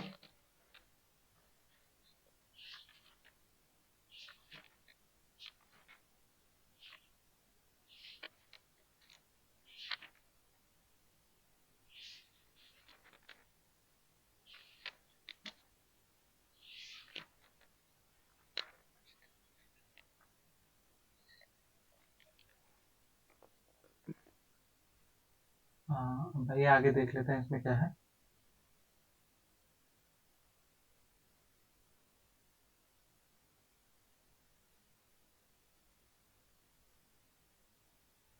ये कार्यक्रम संपूर्ण देश में व्यक्तियों, समुदायों के बीच जागरूकता बढ़ाने, उनका क्षमता का निर्माण करने तथा संधारणीय गतिविधियों को प्रोत्साहन देने पर जोर देता है।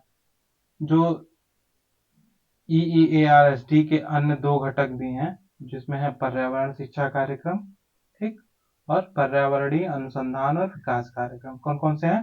पर्यावरणीय शिक्षा कार्यक्रम, पर्यावरणीय अनुसंधान और विकास कार्यक्रम। इसमें पूर्ववर्ती पर्यावरण सूचना प्रणाली एनविस योजना के सर्वोत्तम कार्यात्मक पहलुओं को भी शामिल किया गया है। एनविस योजना को 2022 में EEARSD संशोधित योजना में शामिल किया गया है। ठीक, अब आइए देख लेते हैं आज का last topic, right to repair.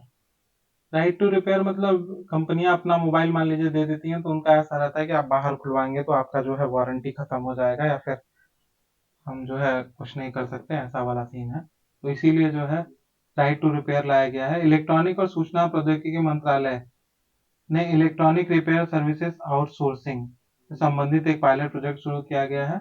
ठीक है, इलेक्ट्रॉनिक रिपेयर सर्विसेज आउटसोर्सिंग के बारे में, भारत को विश्व का रिपेयर केंद्र बनाना है, इसका मुख्य लक्ष्य यह है। इसके तहत जो है दोषपूर्ण क्षतिग्रस्त इलेक्ट्रॉनिक उपकरणों को इंडियन रिपेयर सर्विस संगठनों को आउटसोर्स कर दिया गया। वहां वे उन उपकरणों को रिपेयर, नवीनीकरण, सटीक तरीके से काम करने के लायक बनाकर इससे अधिकतम कार्य क्षमता सुनिश्चित करेंगे। राइट टू रिपेयर क्या है?